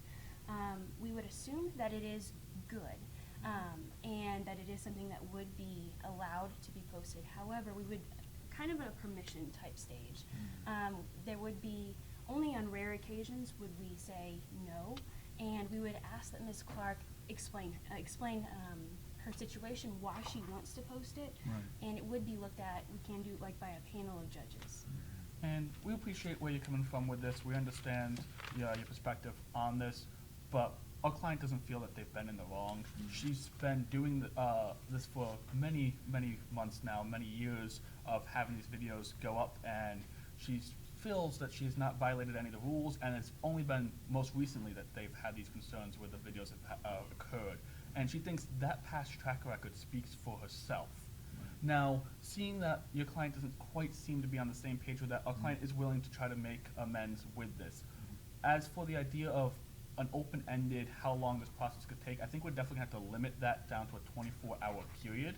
The 24-hour period is one of those that would allow the video to go up. She does a lot of political-based things, and the political climate's always changing. So if a video is coming out 3 weeks later, that could be very late into the process. As for the 90 days, that's a really long period of time. She's had this great tenure and track record going before, so should be reflected here. For that, we're looking kind of at a next couple weeks to make sure that she's adapted to this. It's been the last couple weeks that she's been in the heat of passion and anger going forward with this and moving with it, that we should think that 14 days should be plenty of time to be able to figure out if this is working or So not. 2 weeks? Yes. 2 weeks, right. And I would say, just to piggyback off of that, you know, this entire issue is causing both citizens and Ms. Clark some Right. considerable loss as far as revenue is concerned. I mean, as we understand, and Ms. Clark averages about $6,000 a month in revenue, and overall, annually, she yields or nets Citizens Forum around 1.8 million. So every day that her site is either down or limited is a loss to her in a way. So we really want to look at, being that to start, there was no real violation of any clear policy, but now that we're moving forward, mutually changing things to be more beneficial for each other, how can we do that in a way that doesn't limit either of our parties too much, and as well provides for what we want to be a profitable future with regards to ad revenue.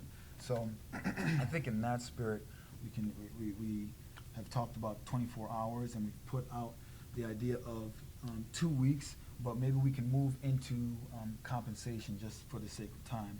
And our understanding as far as Ms. Clark is concerned is that the site was down for 3 days, and during that time she's lost some revenue, but beyond just the revenue, she's lost the faith of advertisers who were continuing to rely on her site being there and their ads being posted. And she sees that that's going to take some time to get back to the area that she was in prior to, which was $6,000 a month. Yeah. I just wanted to ask a quick question. Do you know any like hard numbers about ads and how that has affected ads on her page? So we don't quite know how it's affected ads on the page because the page is still shut down at this point, but she does have fear of what the ads are going to be moving forward. Advertisers look at investing in websites that are consistently being there. No one wants to take a billboard out where it's going to be ripped away by a hurricane next week, but if that bulletin board's in the middle of Times Square and going to be there on a consistent basis, people want to invest in that. And at this point, she feels that the advertisers have had their faith shaken. And because of that, she feels that there's damage to her image and the future moving forward. And because of that, we're looking at a $12,000 of damage that she sees in the past and moving forward throughout the next couple years. Okay, would you guys like to maybe round out a full kind of package offer? So we have something to work with, or do you really want to just handle this one subject at a time, tie a couple together? If you guys don't want to kind of go all the way through it, I'd maybe like to come back up towards the top and work on the numbers that are up there.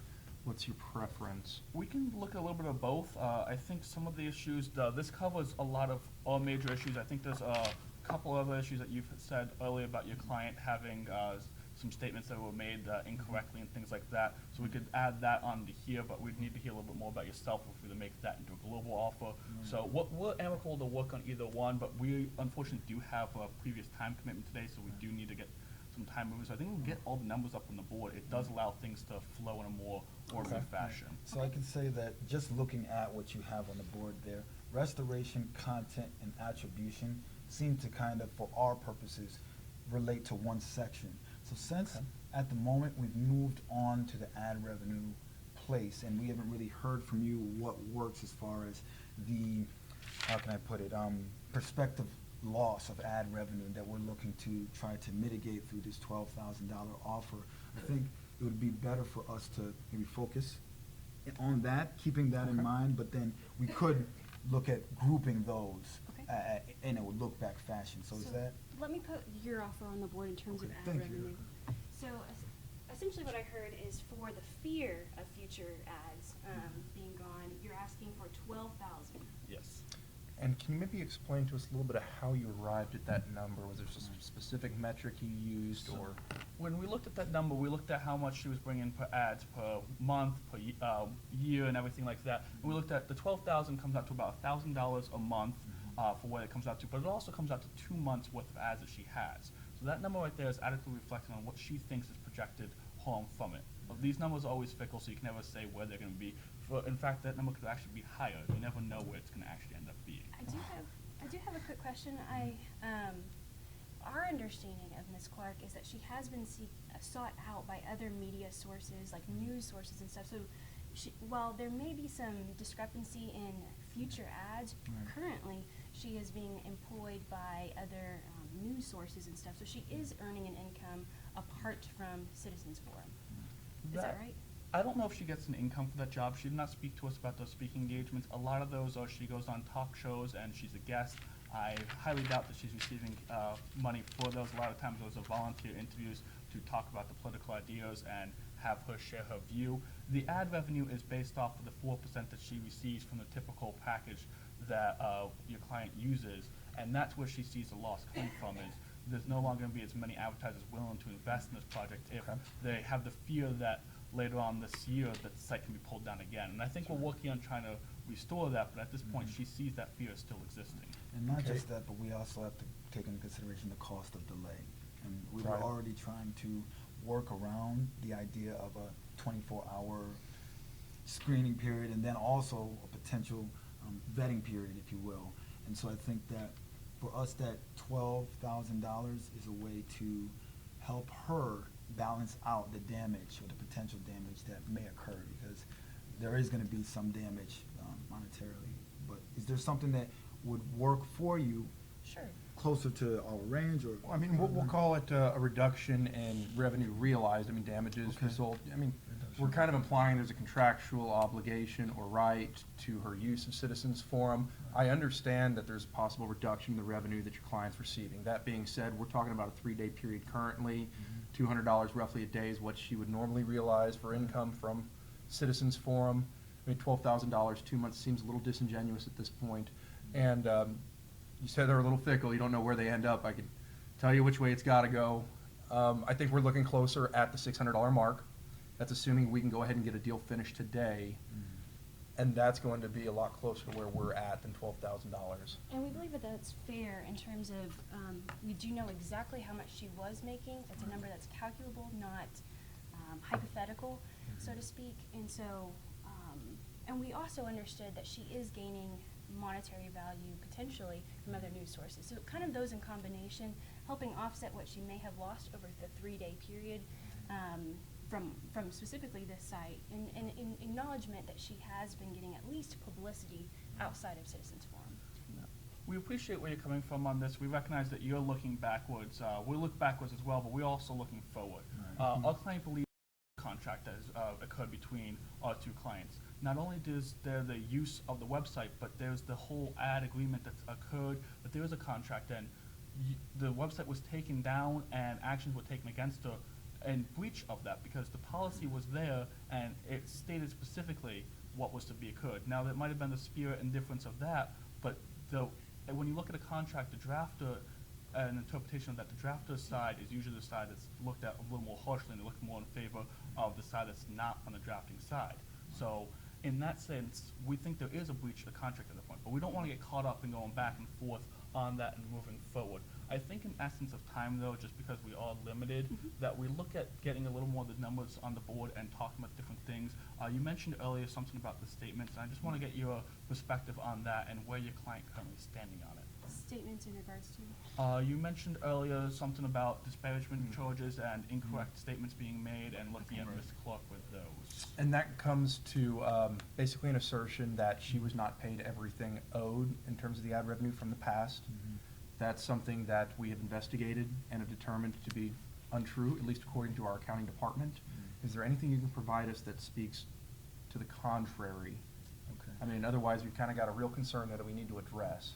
So what we can say is that at the time that this situation occurred, Ms. Clark was speaking passionately about her thoughts about that situation.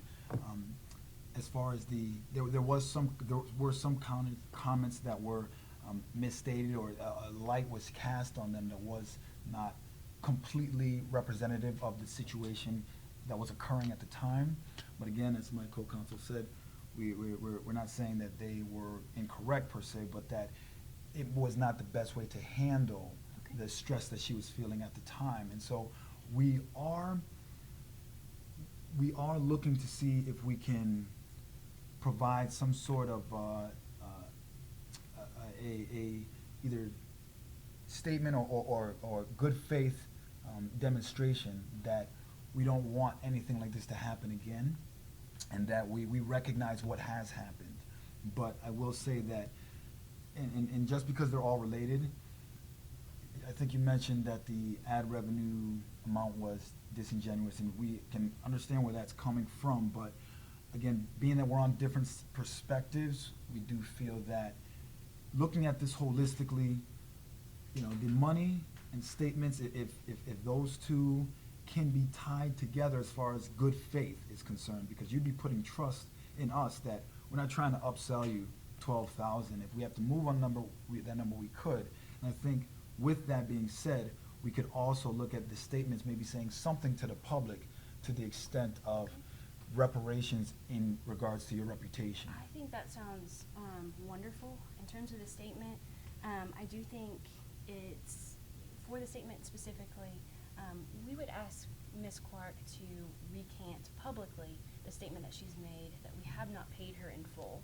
Is that something that your client could do? It sounds like she might have misspoke, and we could go down this path. So Ms. Clark's statement was made off of a previous incident was a while back, but has been previously resolved, and we don't want to get too much into that without getting in the weeds. We want to move past that. So the recanting the statement is something that she could consider, but I think for that to also occur, we need like a mutual apology. So we would apologize on this side, but your client would also apologize on the side of they, not wrongfully, but they misinterpreted and shut down the site unjustly. And that they've moved past that, and we've both bridged the gap, and that we're looking to continue this forward. That way advertisers would feel a little more comfortable about that moving forward. And if we were to do that, we could move on that $12,000. If we can get a mutual apology between the two groups, I think that would resolve the conflict and tension that exists between the two of those and moves forward.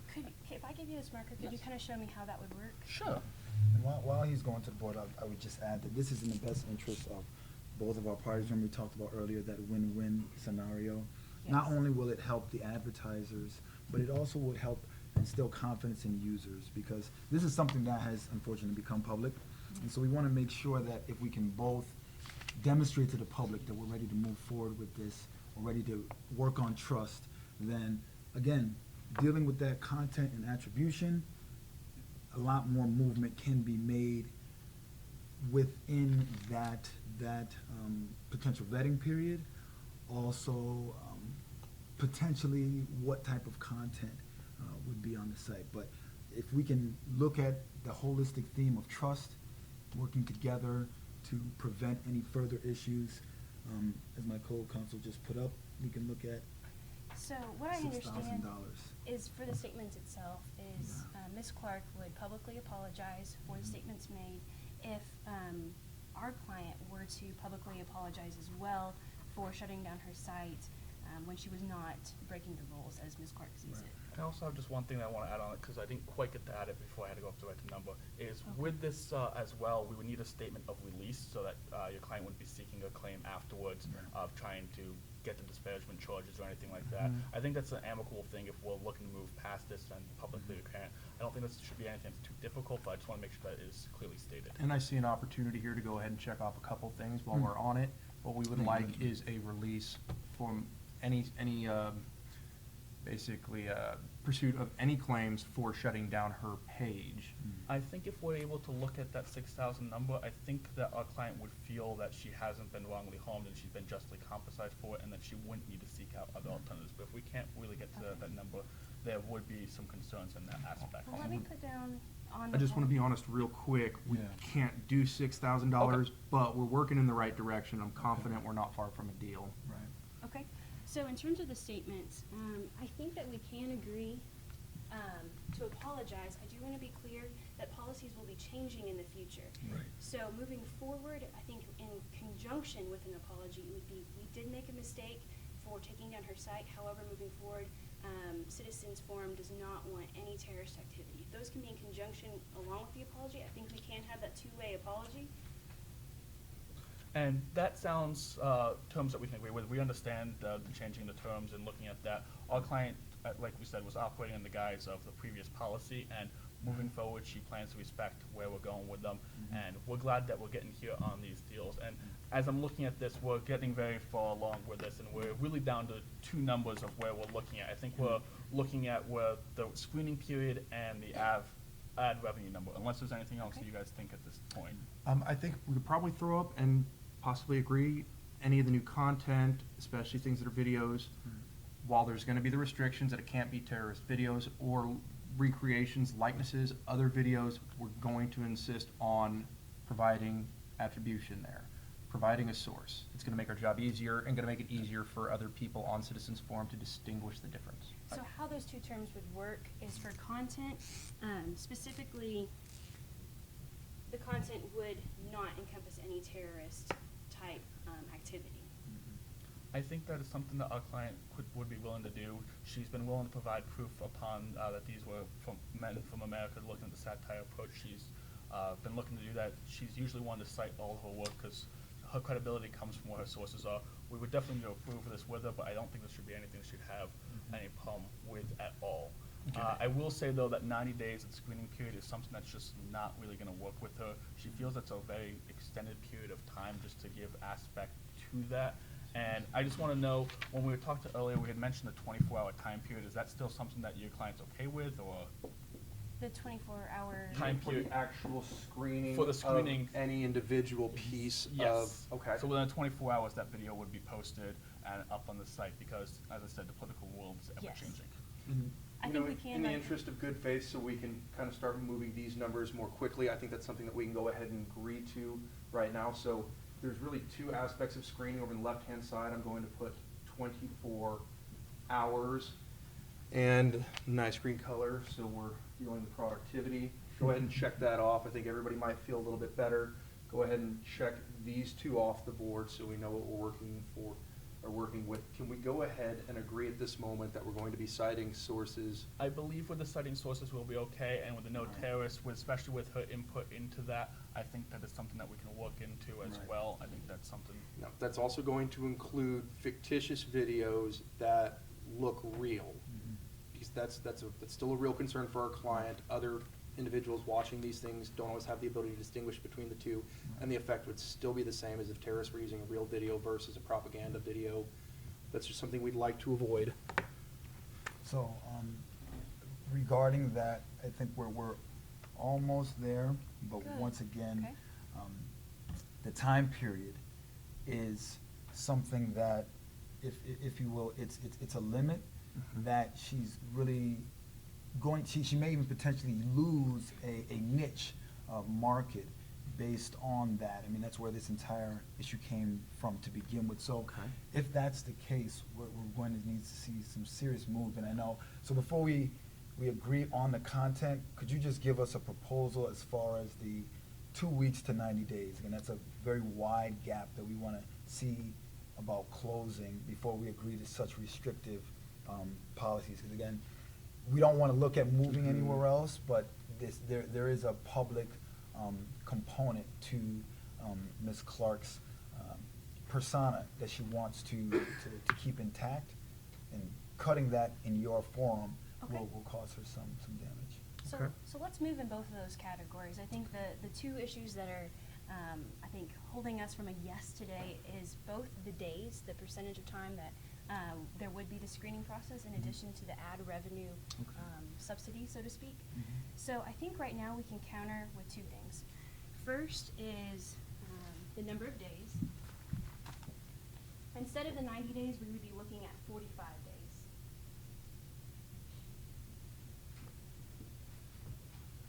And then moving the needle a little bit here, we would be looking at no longer doing the $600 amount, and instead we could do $4,000 instead. So trying our best to meet you in the middle, understanding that your client's interest, there is that fear moving forward, but also knowing that we can't necessarily calculate that number. We appreciate where you're coming from with all this. The one thing when it comes to the days, the big concern is the 24-hour delay and the time period on that. It is a little bit, not of an inconvenience, but it also prevents her from getting out there and addressing the issues as they come. You have the State of the Union that occurs, and if you have to wait 24 hours before you're Sure. addressing the State of the Union, you're losing out on viewers and being able to do it. If you can have that video up within 3 hours, that increases the views and the number of ad revenue that's coming into that, and being able to move with that as well. Ms. Clark is very excited about how much money she is able to bring in with this. She's only taking a 4% cut of what she gets of the ad revenue, which means she's bringing $1.8 million a year to your client, which is something that's a little bit was surprising to me and making me think I'm going in the wrong field. But it was one of those that it was one that thinks and sees, okay, if that's how much she can bring in, I think that means should be justified with what she's doing. She's not looking at like going for that $1.8 million of lost revenue. She's looking at a simple $6,000. That's only a month of what she's doing, and she feels that she might not even be able to attain that at this point. Sure. As for the days, I think I can give you a counteroffer for that if you would like. Go ahead, yes. Here's a marker. Sure. I'll go up and write it after I say it. I don't want to talk from Go ahead. from the back. We were looking at, we'd continue this through the rest of February, which would be 25 days. At that point, we'd, thank you. At the 25 days would bring us to the end of February. That would give a whole rest of the month of looking at this. And then from there, we'd be able to move into being able to readily provide the content. As we said, she's had the track record of looking like a good, being a good person. She's been following the rules. It's been this past little bit where there's a confusion of what the rules actually is, and she has no plans on breaking those rules again. If those rules are clear cut and being forced across the board, she's planning on following them. Okay. So the 25 days puts us to where we need to be. It's a month, the end of the month of getting there, and then it lets us get back into the swing of things and being able to address the political situations as they occur. Joseph, I hear your concerns, and I do appreciate you moving on the days. Right now, I'd like to just kind of do a brief recap very quickly. I just want to make sure that we're all on the same page. Right. So for the restoration, we're talking about no tolerance with the terrorist activity, and that also kind of falls into the content of making sure that it is not terrorist in any form or fashion. With the screening, we are right now, the current offer is 25 days on the table with a 24-hour vetting process to approve or deny Ms. Clark's post. For the attribution, we would ask Ms. Clark and any other person to cite their sources so we can determine whether or not something is recreated or it is the original event. Right. For the ad revenue, we are sitting at the $4,000 mark. And in terms of statements, there would be a two-way apology. First, for taking down Ms. Clark's site not in conjunction with the current policy, along with Ms. Clark apologizing for her statements. Right. And then the two-way release, making sure that moving forward we do have that cooperative, ongoing relationship. Is that the current offer? I just want to make sure with the ad revenue, you said we're at the $4,000 mark. I believe we're between the $4,000 and $6,000 negotiation. I believe Sure, that just the number's current still offer. okay. That's Just want to make correct, sure we're on the yes. same page with that. That we still have two open matters. And so, and also just in the interest of clarity, I removed the 45, but if that's not something That's okay. that. Go ahead. No, we're still operating off of your offer up there, and just Okay, good. coming down to ad revenue, we're just waiting Okay. for the other portion of that counter. I think at this point, meeting halfway in between that is something that would be, I think, amicable to both our sides. We're looking at bridging this gap right here and looking forward to handing the olive branch from your client to us to make sure that this is something that's not going to happen again. It's looking at bridging the gap and saying we don't mean for this to happen. We want to move forward. I think that would make our client very comfortable that later on this is not going to be pulled out from her, that the site's going to be shut down again. Yes, there's a process, but again, she's at your mercy of you have the control of the service and everything like that. Of she doesn't want to keep fearing that the site's going to be shut down. The site's going to be shut down because the Okay. site's what brings in the ad revenue. And if I understood you correctly, you said to meet in the middle, so are we talking about a $5,000 range at this Yes. point? Okay. Okay, and just working on that, 25 days as against $5,000, I'm gonna be honest, 25 days is not something that we can do. Okay. Although, again, I'm very confident with the time that we have remaining here today that we can reach a deal. What we'd like to do is shoot for 40 days. I know it's closer to where we were, but that's something that's gonna make our client more comfortable, and it's something that we literally can do. In addition to that, when we're talking about the ad revenue, I think there's other ways that creatively we can create value for your client. I understand she was concerned about the possibility of having lost viewers, Right. advertisers, things like that. What we can maybe discuss is prioritizing her content that is then approved, kind of algorithmically. This is the computer hacker stuff that our guys in the back rooms can do. Yeah. And that can create a lot of value for your client, really boosting then also the advertiser's value as well. Okay. It'll increase what she realizes. Is that something she'd be able to entertain at a $4,000 figure? So the $4,000 figures, where are you coming with that? So, yes, to Okay. fully explain, we would be staying essentially at the $4,000 figure, but we would like to create revenue in other ways. So, boosting Ms. Clark's viewage rate on our site, therefore she would be getting those new viewers and getting those new ads. So 4,000 plus boost. And then coming back here to kind of round out a full offer, if we could meet in the middle, our last offer was the 45 days. If we could meet somewhere closer to 35 days, and if you could agree to that, we could even come down on the hours in which we would be approving. Therefore, we hear your client's interest in wanting to get information out as soon as it can. So moving 24 hours down to, let's say, 12 hours, cutting that in half. We appreciate where you're coming from, and I actually think we're getting very close to where we can agree. I just want to recap to make sure I'm on the same page, make sure I just understood you correctly. So it's a 35 days, 12-hour turnaround period with a no tolerance policy, with content being no terrorist material, where we look at having her input with that, and then also going back to screening, there would be the panel of judges that would be looking at that. Correct. For the attribution, she would be required to apply a site source for it as well. And then for the ad revenue, we'd be looking at the $4,000, but she'd be getting a boost from the promotion of the material and putting it on the top of the screen. Right. And for the statements, we would be looking at waiving both claims and then having the two-way apologies where both our clients apologize for the different incidents of where they're at. Okay, one last thing that we do need to discuss is aside and apart from two-way apology, if you will, press release kind of announcing that there's going to be new policies moving forward, we need to have an NDA here today. I think that would probably cover both parties in the long run, make advertisers feel more at ease, and I know it'd make our client feel more at ease and protect the interest of Citizens Forum.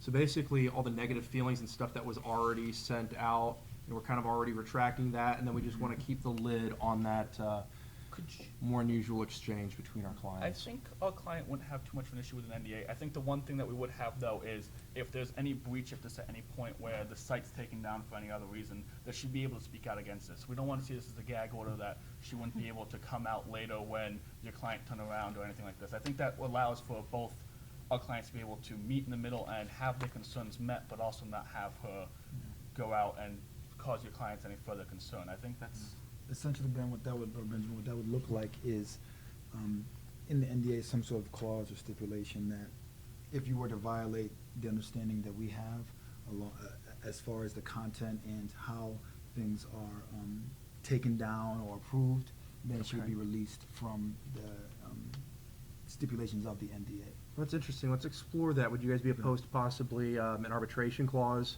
that would then determine whether or not an NDA would still be applicable in the event that, for instance, we singled out your client and didn't treat her as well, the same way as other folks, using Citizens Forum, that it would maybe void the NDA, also prevent us from any possible litigation on that particular issue moving forward? I think avoiding litigation is always the important thing to do. I don't think we always want to end up in the court, and especially with court records being open, NDA records at that point getting a little more confusing. I think arbitration is always nice because it's cheaper for the client. A client is on the limited budget. She is bringing some money, but your client definitely does have the more. I think if we were to do that, though, we would have to set it up as an arbitration.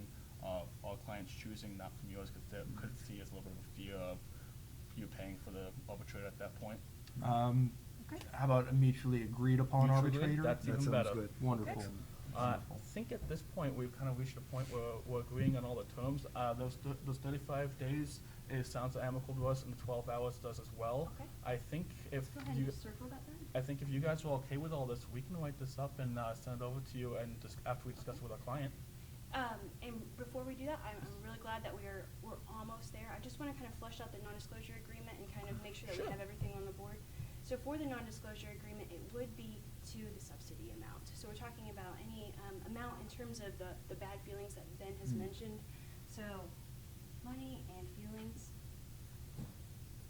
And then also adding in that ARB clause with the mutual assigned arbitrator. And the clause for if there's a breach, that she would be able to speak out against it, so she's not being put into the corner, not able to have the appropriate remedies. Right. Perfect. And just to discuss, on the front end of that transaction, we're going to be going through a panel, I believe is what we Yes. what we right. settled on. Just Alright. hammering out the fine details on that. I think Excellent. probably 3 content managers, specifically reviewing fair, right. her material during that 35-day period to come up with a decision within 12 hours. I think that's a great way to solve this, maybe put your client's interests at ease. What we would ask is that your client respect that decision. In the event that her page is taken down for some reason, then arbitration will be the course for remedy. Right, and just one more piece, I know you mentioned, but I want to see if we can make sure and memorialize it, the prioritization of her content. I believe that's Yes. boost. Yes. And that's the Yes. boost, okay, Uh-huh. good, all right. So, has And been. just so that's clear, that's also something that we would like to fall under the NDA. Okay. You know, we want to take care of your client, make sure Yes. she's happy here, but we Excellent. also want, don't want everybody else coming with their hand out expecting the same deal. Understandable. Okay. So under the content then, just to kind of wrap everything up, she would not be posting any terrorist activity, and if she were to, it would, thank you, she would be essentially removed from the page. And as we said, she doesn't plan to. She plans to follow the rules as they go. I think in essence of time, we can write this up. We definitely do need to review it with our client to make sure she's okay with it. And as soon as she is, we will send it on over to your office. You said 48 hours, get back in touch? Sounds good. I Thank you very appreciate much. it Have a good afternoon. Thank you, Pleasure to Benjamin. meet you, Thomas. Well, Thank you, very Mr. much. Joseph. I Thank appreciate you it. very Thank you, much. Thomas. Look forward to hearing from you guys. All right. Thank you very much for coming out here today. We greatly appreciate you taking time out of your busy day to help us with this. This self-analysis is much a chance for us to reflect on how we went about things today, but also give you a chance to ask any questions and for us to answer anything. So if at any point you have any questions, please feel free to interrupt us, and we'll be glad to answer them. When we approached today, we wanted to make sure that we came in and we were able to grab control of the table and set out an agenda and be able to push our client to be able to get the website reopened. That was an important thing for our client, was to be able to get the website back out there. Because if we weren't able to get to that, the point of today's deal wouldn't be much, because, and in hindsight, that's where the whole deal was moving forward to, was having the website and seeing the future from that. So we were able to come up with a deal today that was actually very amicable to our client. We hit every single concern that we had. The deal is written here up on the board, but just to give a quick recap, she was able to get the website fully back up and restored. She was able to get a policy that was concerned. She didn't really want to have that policy, but she had one that was amicable to her. Within 12 hours, she was able to get the material posted. She was only looking for 24 at that point. And she was able to have a panel that lasted for only 35 days, and it's a kind of an unbiased panel. And yes, the content change would be changing, but she was willing to work with that. She saw that she wanted to work within the materials, and she wants to push it to as far as she is, because she's about the shock value of pushing the materials to its limit. As for the damages, she wanted to be able to achieve some retribution and money and cause for that, but she was also looking at being able to prevent the future harm from happening. So the $4,000 was able to cover that material that she had, but it also looked at the side of making sure that the harm was going to be resolved. And by having that boost, that was taking away a lot of the concerns that was there. As for the promises of apologies and dropping the claims, that was something she was comfortable with, and it avoided her having to lose any of that future revenue money and have anything being seeked against her. And those were apologies that we think she'd be okay with. As for the NDA, we considered that earlier in practice, and that was something that she was comfortable, that we kind of played around with and saw was coming. And as long as it didn't stop her ability to speak out against issues, we didn't think that'd be a problem with her. So just piggybacking off the NDA, we thought it was very critical that we would incorporate within that NDA just a limit of, some sort of limit or protection against being able to voice her opinions and being treated unfairly. So that's why we added the clause of, in the event they violate their portion of the deal and there's some sort of breach, then the NDA becomes no longer applicable. Now, as far as our overall strategy beyond that, one thing we came in with the intention to do was to take control right away. We realized that after the tenseness of Mr. Wagner and Mrs. Clark's interaction and just how things transpired, there may be this light cast on Ms. Clark as being in a weaker position negotiating, as though she had done something wrong. But we wanted to put forth the perspective that she was a very principled individual that was looking to promote something that was of the social good. And so we felt it was necessary from the beginning to assert a level of control and make sure that we weren't operating from a weaker position, but that we also were able to get our perspectives out there, clear the air as far as where the terrorism video originated from, and make it clear that we did not violate anything that was a policy of citizens. Now, we were glad to see that they had accepted responsibility. We were prepared in the event that they did not accept responsibility for that. But again, there were so many moving pieces that we really wanted to keep this reined in somewhat. So as things progressed, we tried to move the conversation from the initial group that they had discussed, restoration, content, attribution, to a compensation piece. And so it was important for us to acknowledge where we were, but then keep the conversation moving forward. So as far as my co-counsel said, the money that we got was a piece of the puzzle, but again, it wasn't the primary piece. It was more important for her to continue to retain the ability to put certain types of content out there, or at least not be limited in that way, and if so, for that to be spread across the board, because she didn't want to be treated unfairly. And that's why we eventually settled on limiting the terrorist videos, but at the same time using the money to balance that give and take, because it was a concession on her end. Now, when we approached this, we wanted to maintain control and a little bit of assertiveness, but we also didn't want to be coming in here and butting heads immediately. We wanted to be able to come here and be amicable. We wanted to come across and reach across that olive branch and be able to try to get it to go and move forward. So some of the ways that we did that was make sure we had communication amongst ourselves before we had communication across the table. And one way that my partner and I did that was we had a notebook in between us where we would jot down notes and numbers while also keeping time. But we'd also have this yellow marker where we would tap it back and forth to know who was to be the next one to speak, so we weren't interrupting each other and trying to tap each other on the shoulders and distracting each other.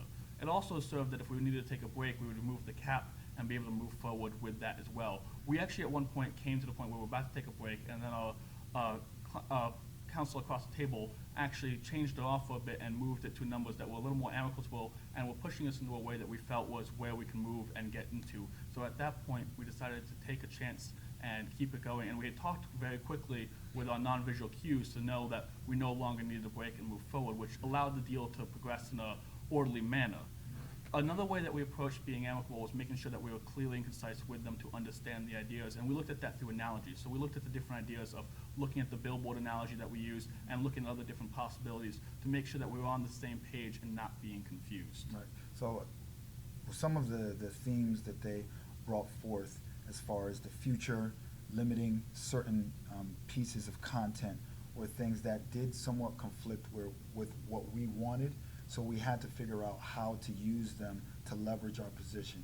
And that limit, as far as the limit on expression, was something that was very important to us. But again, where we were negotiating from, we had to really become more creative in finding out how to pick and choose pieces to get money, also limit the amount of time that she would have her her content monitored, because again, her public image was very important to her. And as far as our priorities, we thought that that was something that we had to take into consideration. Some things we could have done differently.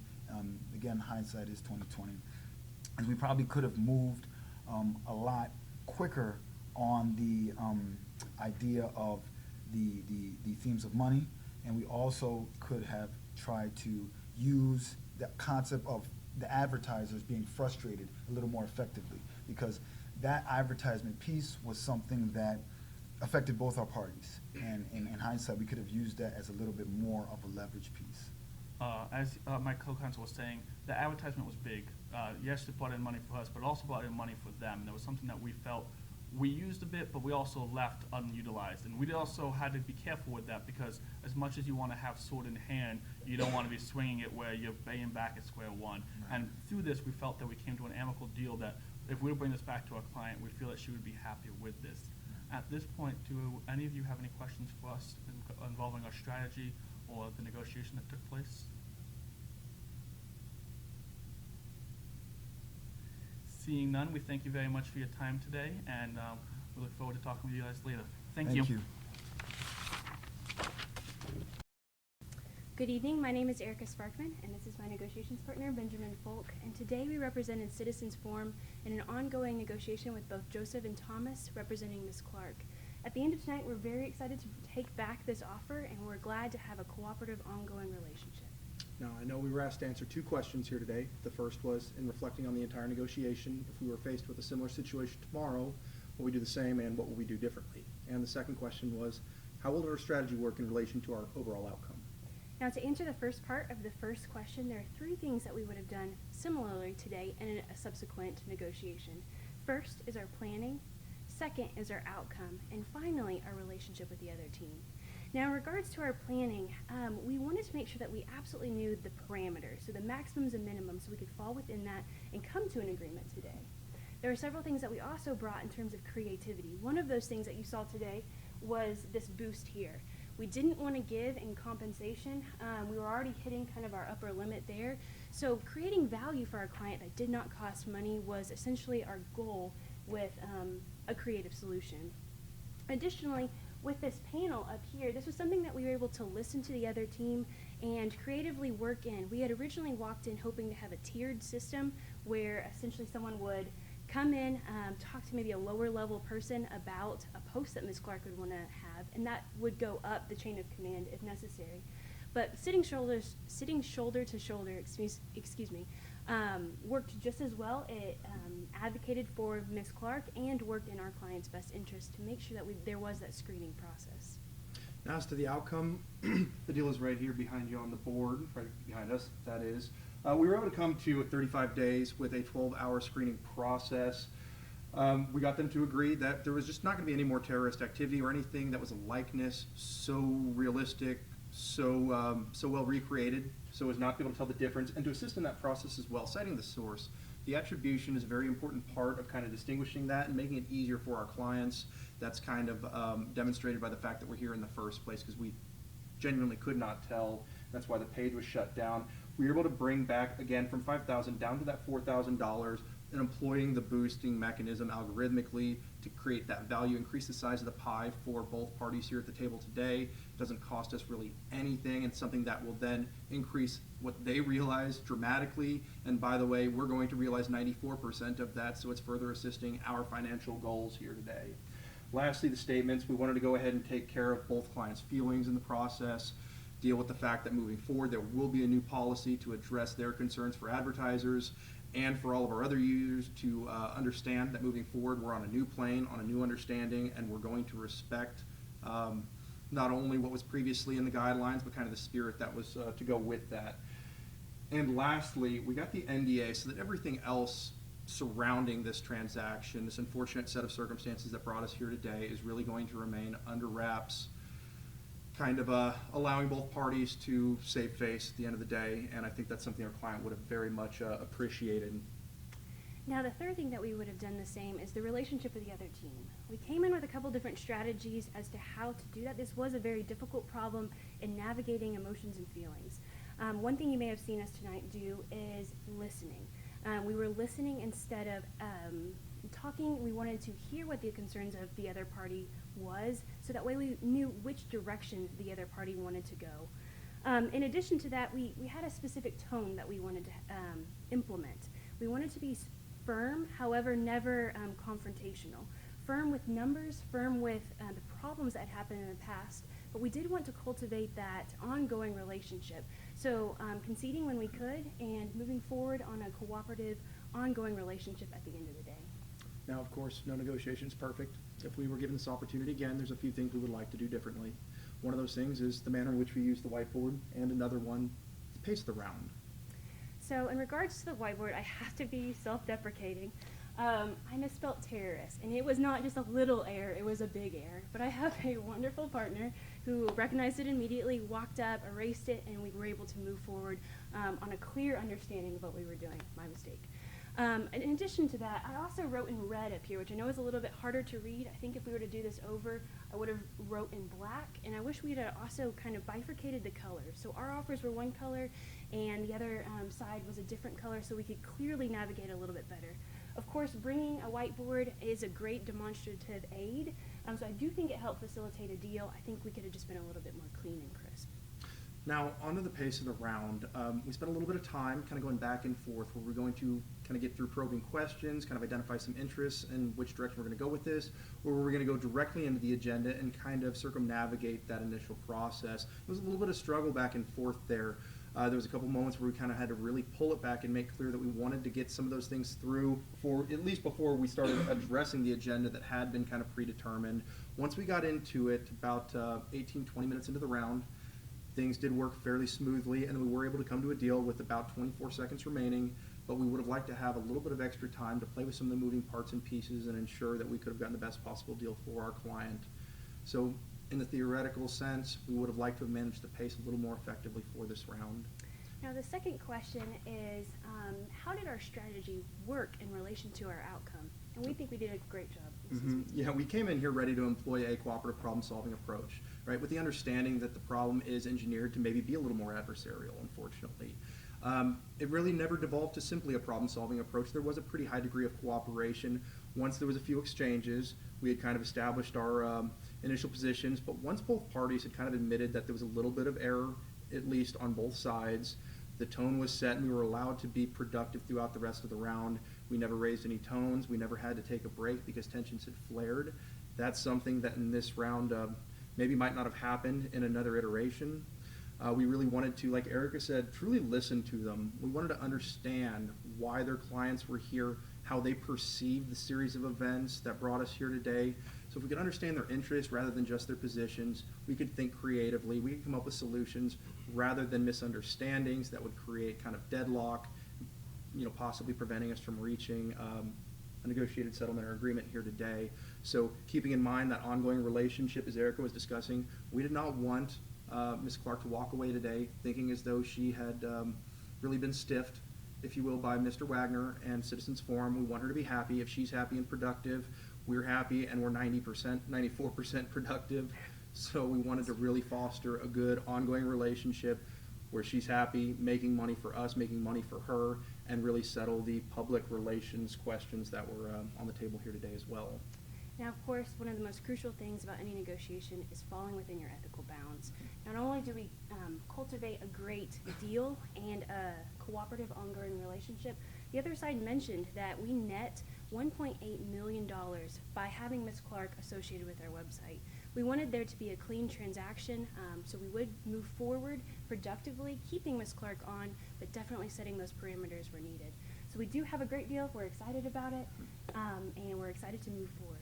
At this time, do you have any questions for us? Okay. Thank you, guys. I appreciate it. Thank you guys There's so a much rhythm to it. for being here. We appreciate it. You ready? We're ready. Thank you guys so much for being here. We're going to go through, an excellent job. We're going to go through and introduce ourselves and then each give comments. We will start at this end of the table. Oh, this that's not time. what we decided. All right, I'm Jared Jakubik.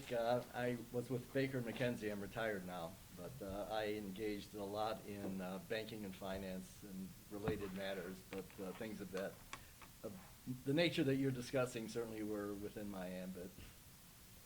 David Santori, civil and criminal litigator for 45 years, served as an arbitrator, now on a lot of cases.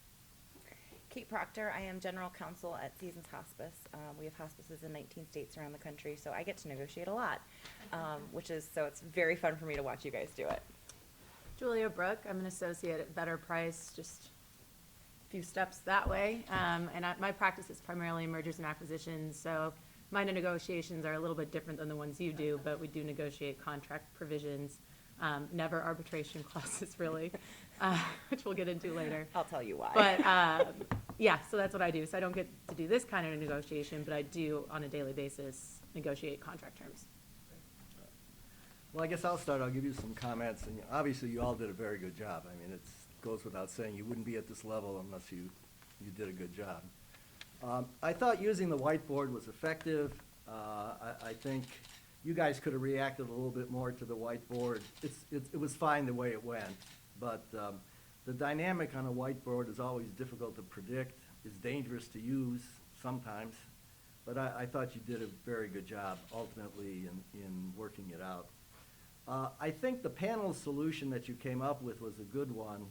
I probably would have wanted to see a little more exploration of whether, one, on your side, whether really that's acceptable to your client to designate 3 people to review all this stuff. And then secondly, for you to examine, how is this going to work? What are the 3 people? How are they going to get back to us?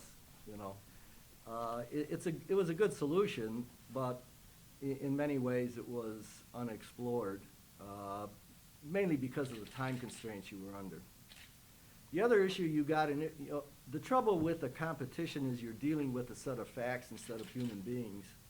So you're given a fact pattern, but both of you kept trying to get into the why. The beginning of your competition, the word why was used quite a bit. Why did she do this? Why did he do this? Did that? And you know that the other side isn't going to know in many respects, because you're dealing with a fact pattern that it's hard to examine behind what's on the paper. So just be careful about that, and then when you get faced with a I don't know, which is what you got, what are you going to do with it? Why did she do this? I don't know why she did that. Is the other people going to be treated the same way? I don't know. It's not in here. Okay, so that's about the only comment I have in just dealing with that. Otherwise, I thought you did a very good job.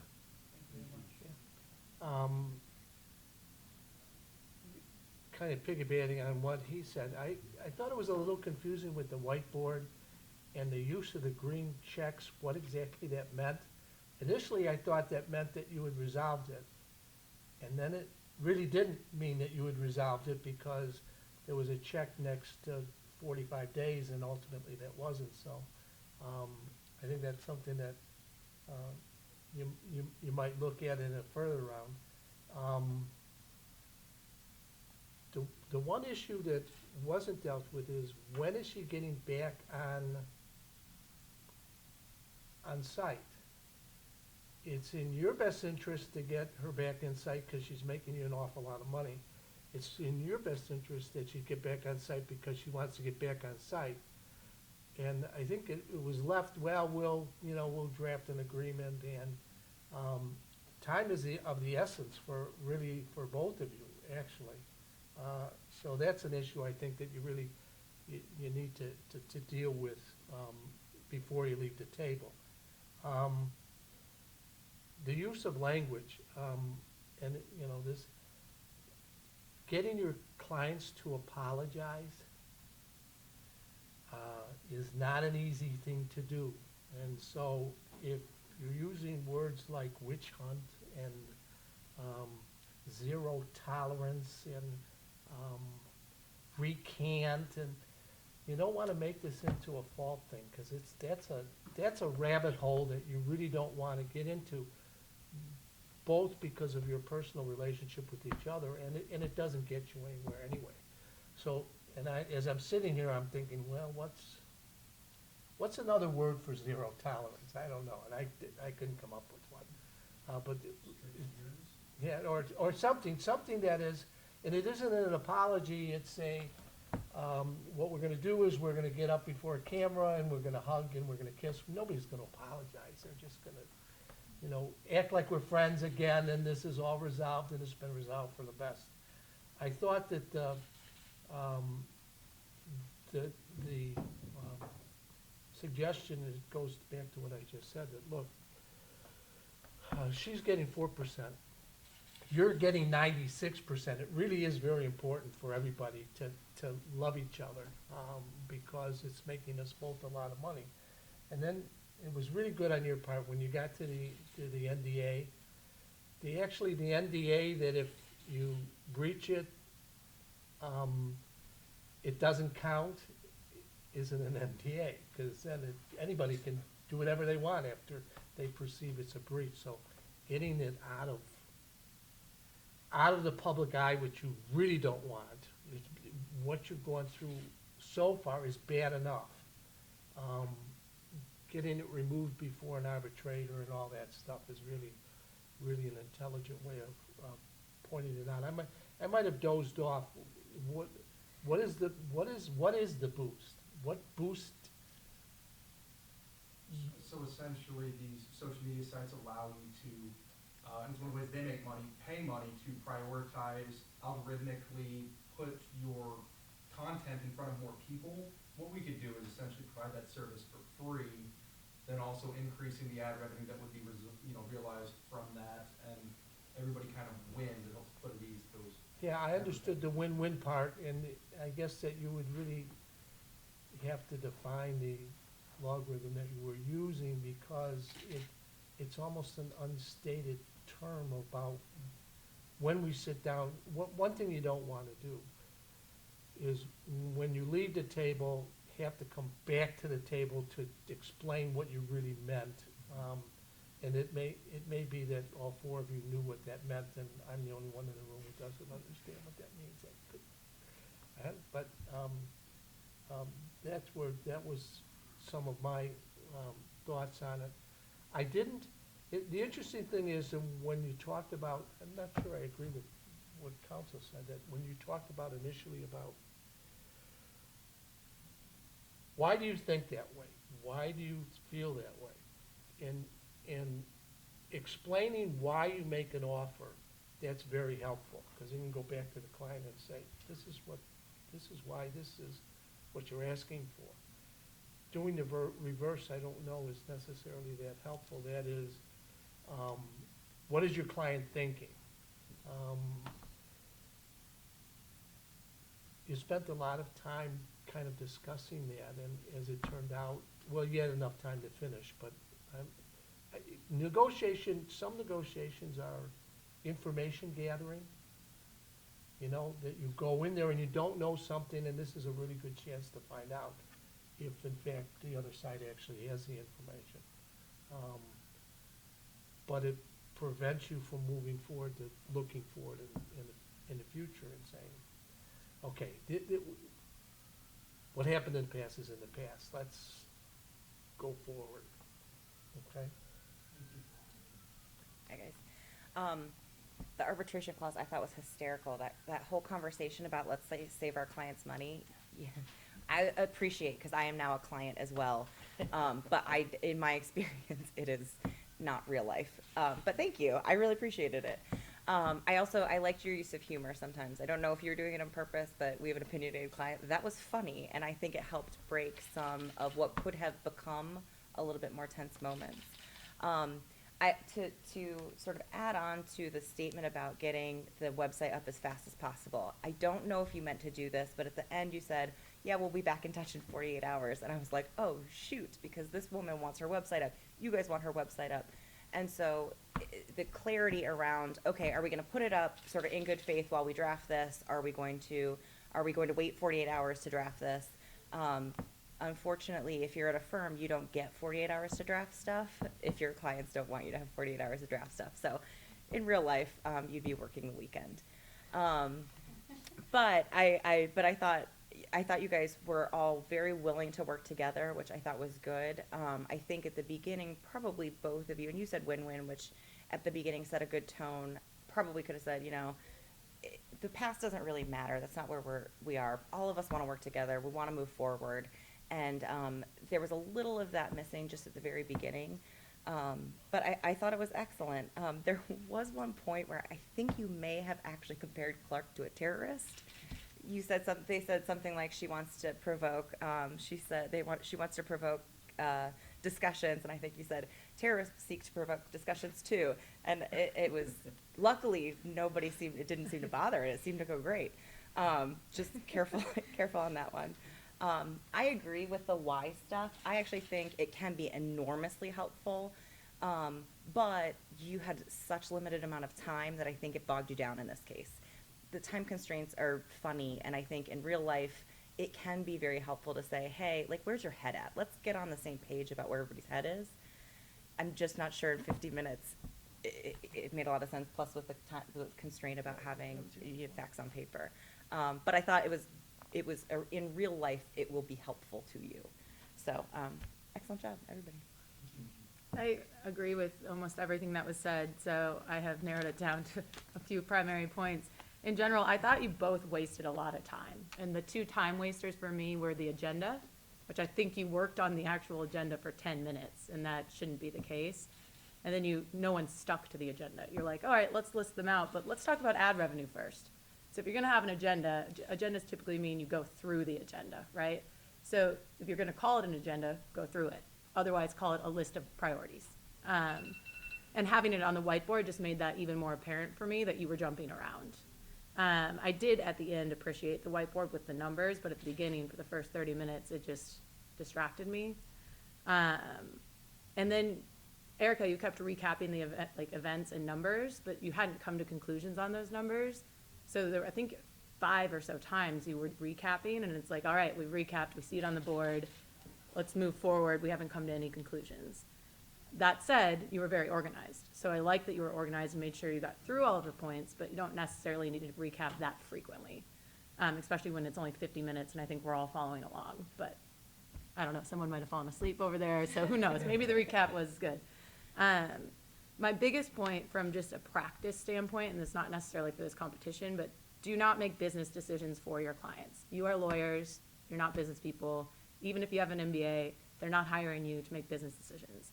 So the panel was particularly troublesome for me. Having worked in a similar field prior to law school, I know that having 3 people on board for 35 days at most 12 hours a day, granted it could take them 10 minutes to come to a decision, could take 3 hours, that's huge overhead. That's overhead for your client.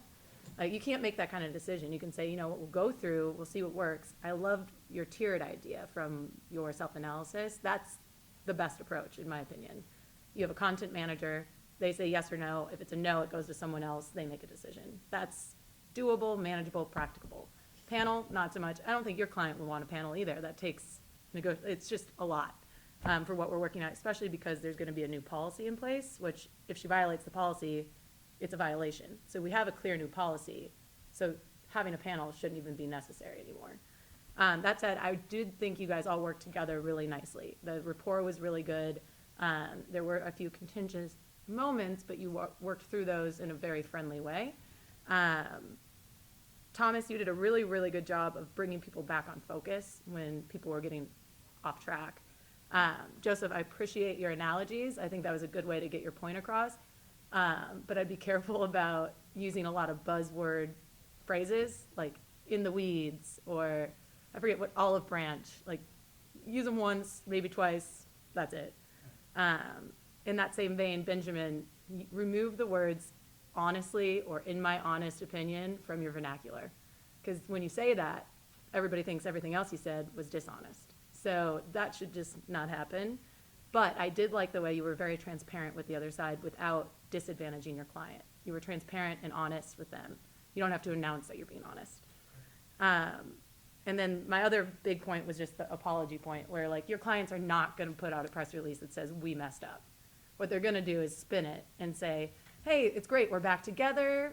She's going to say, like Erica, you said, misspoke. She's going to say, I misspoke, everything's been taken care of, looking forward to working together. Find me a company that will publicly say, we messed up, and I'll change my mind. But they're not going to do it. So overall, I thought you did a great job.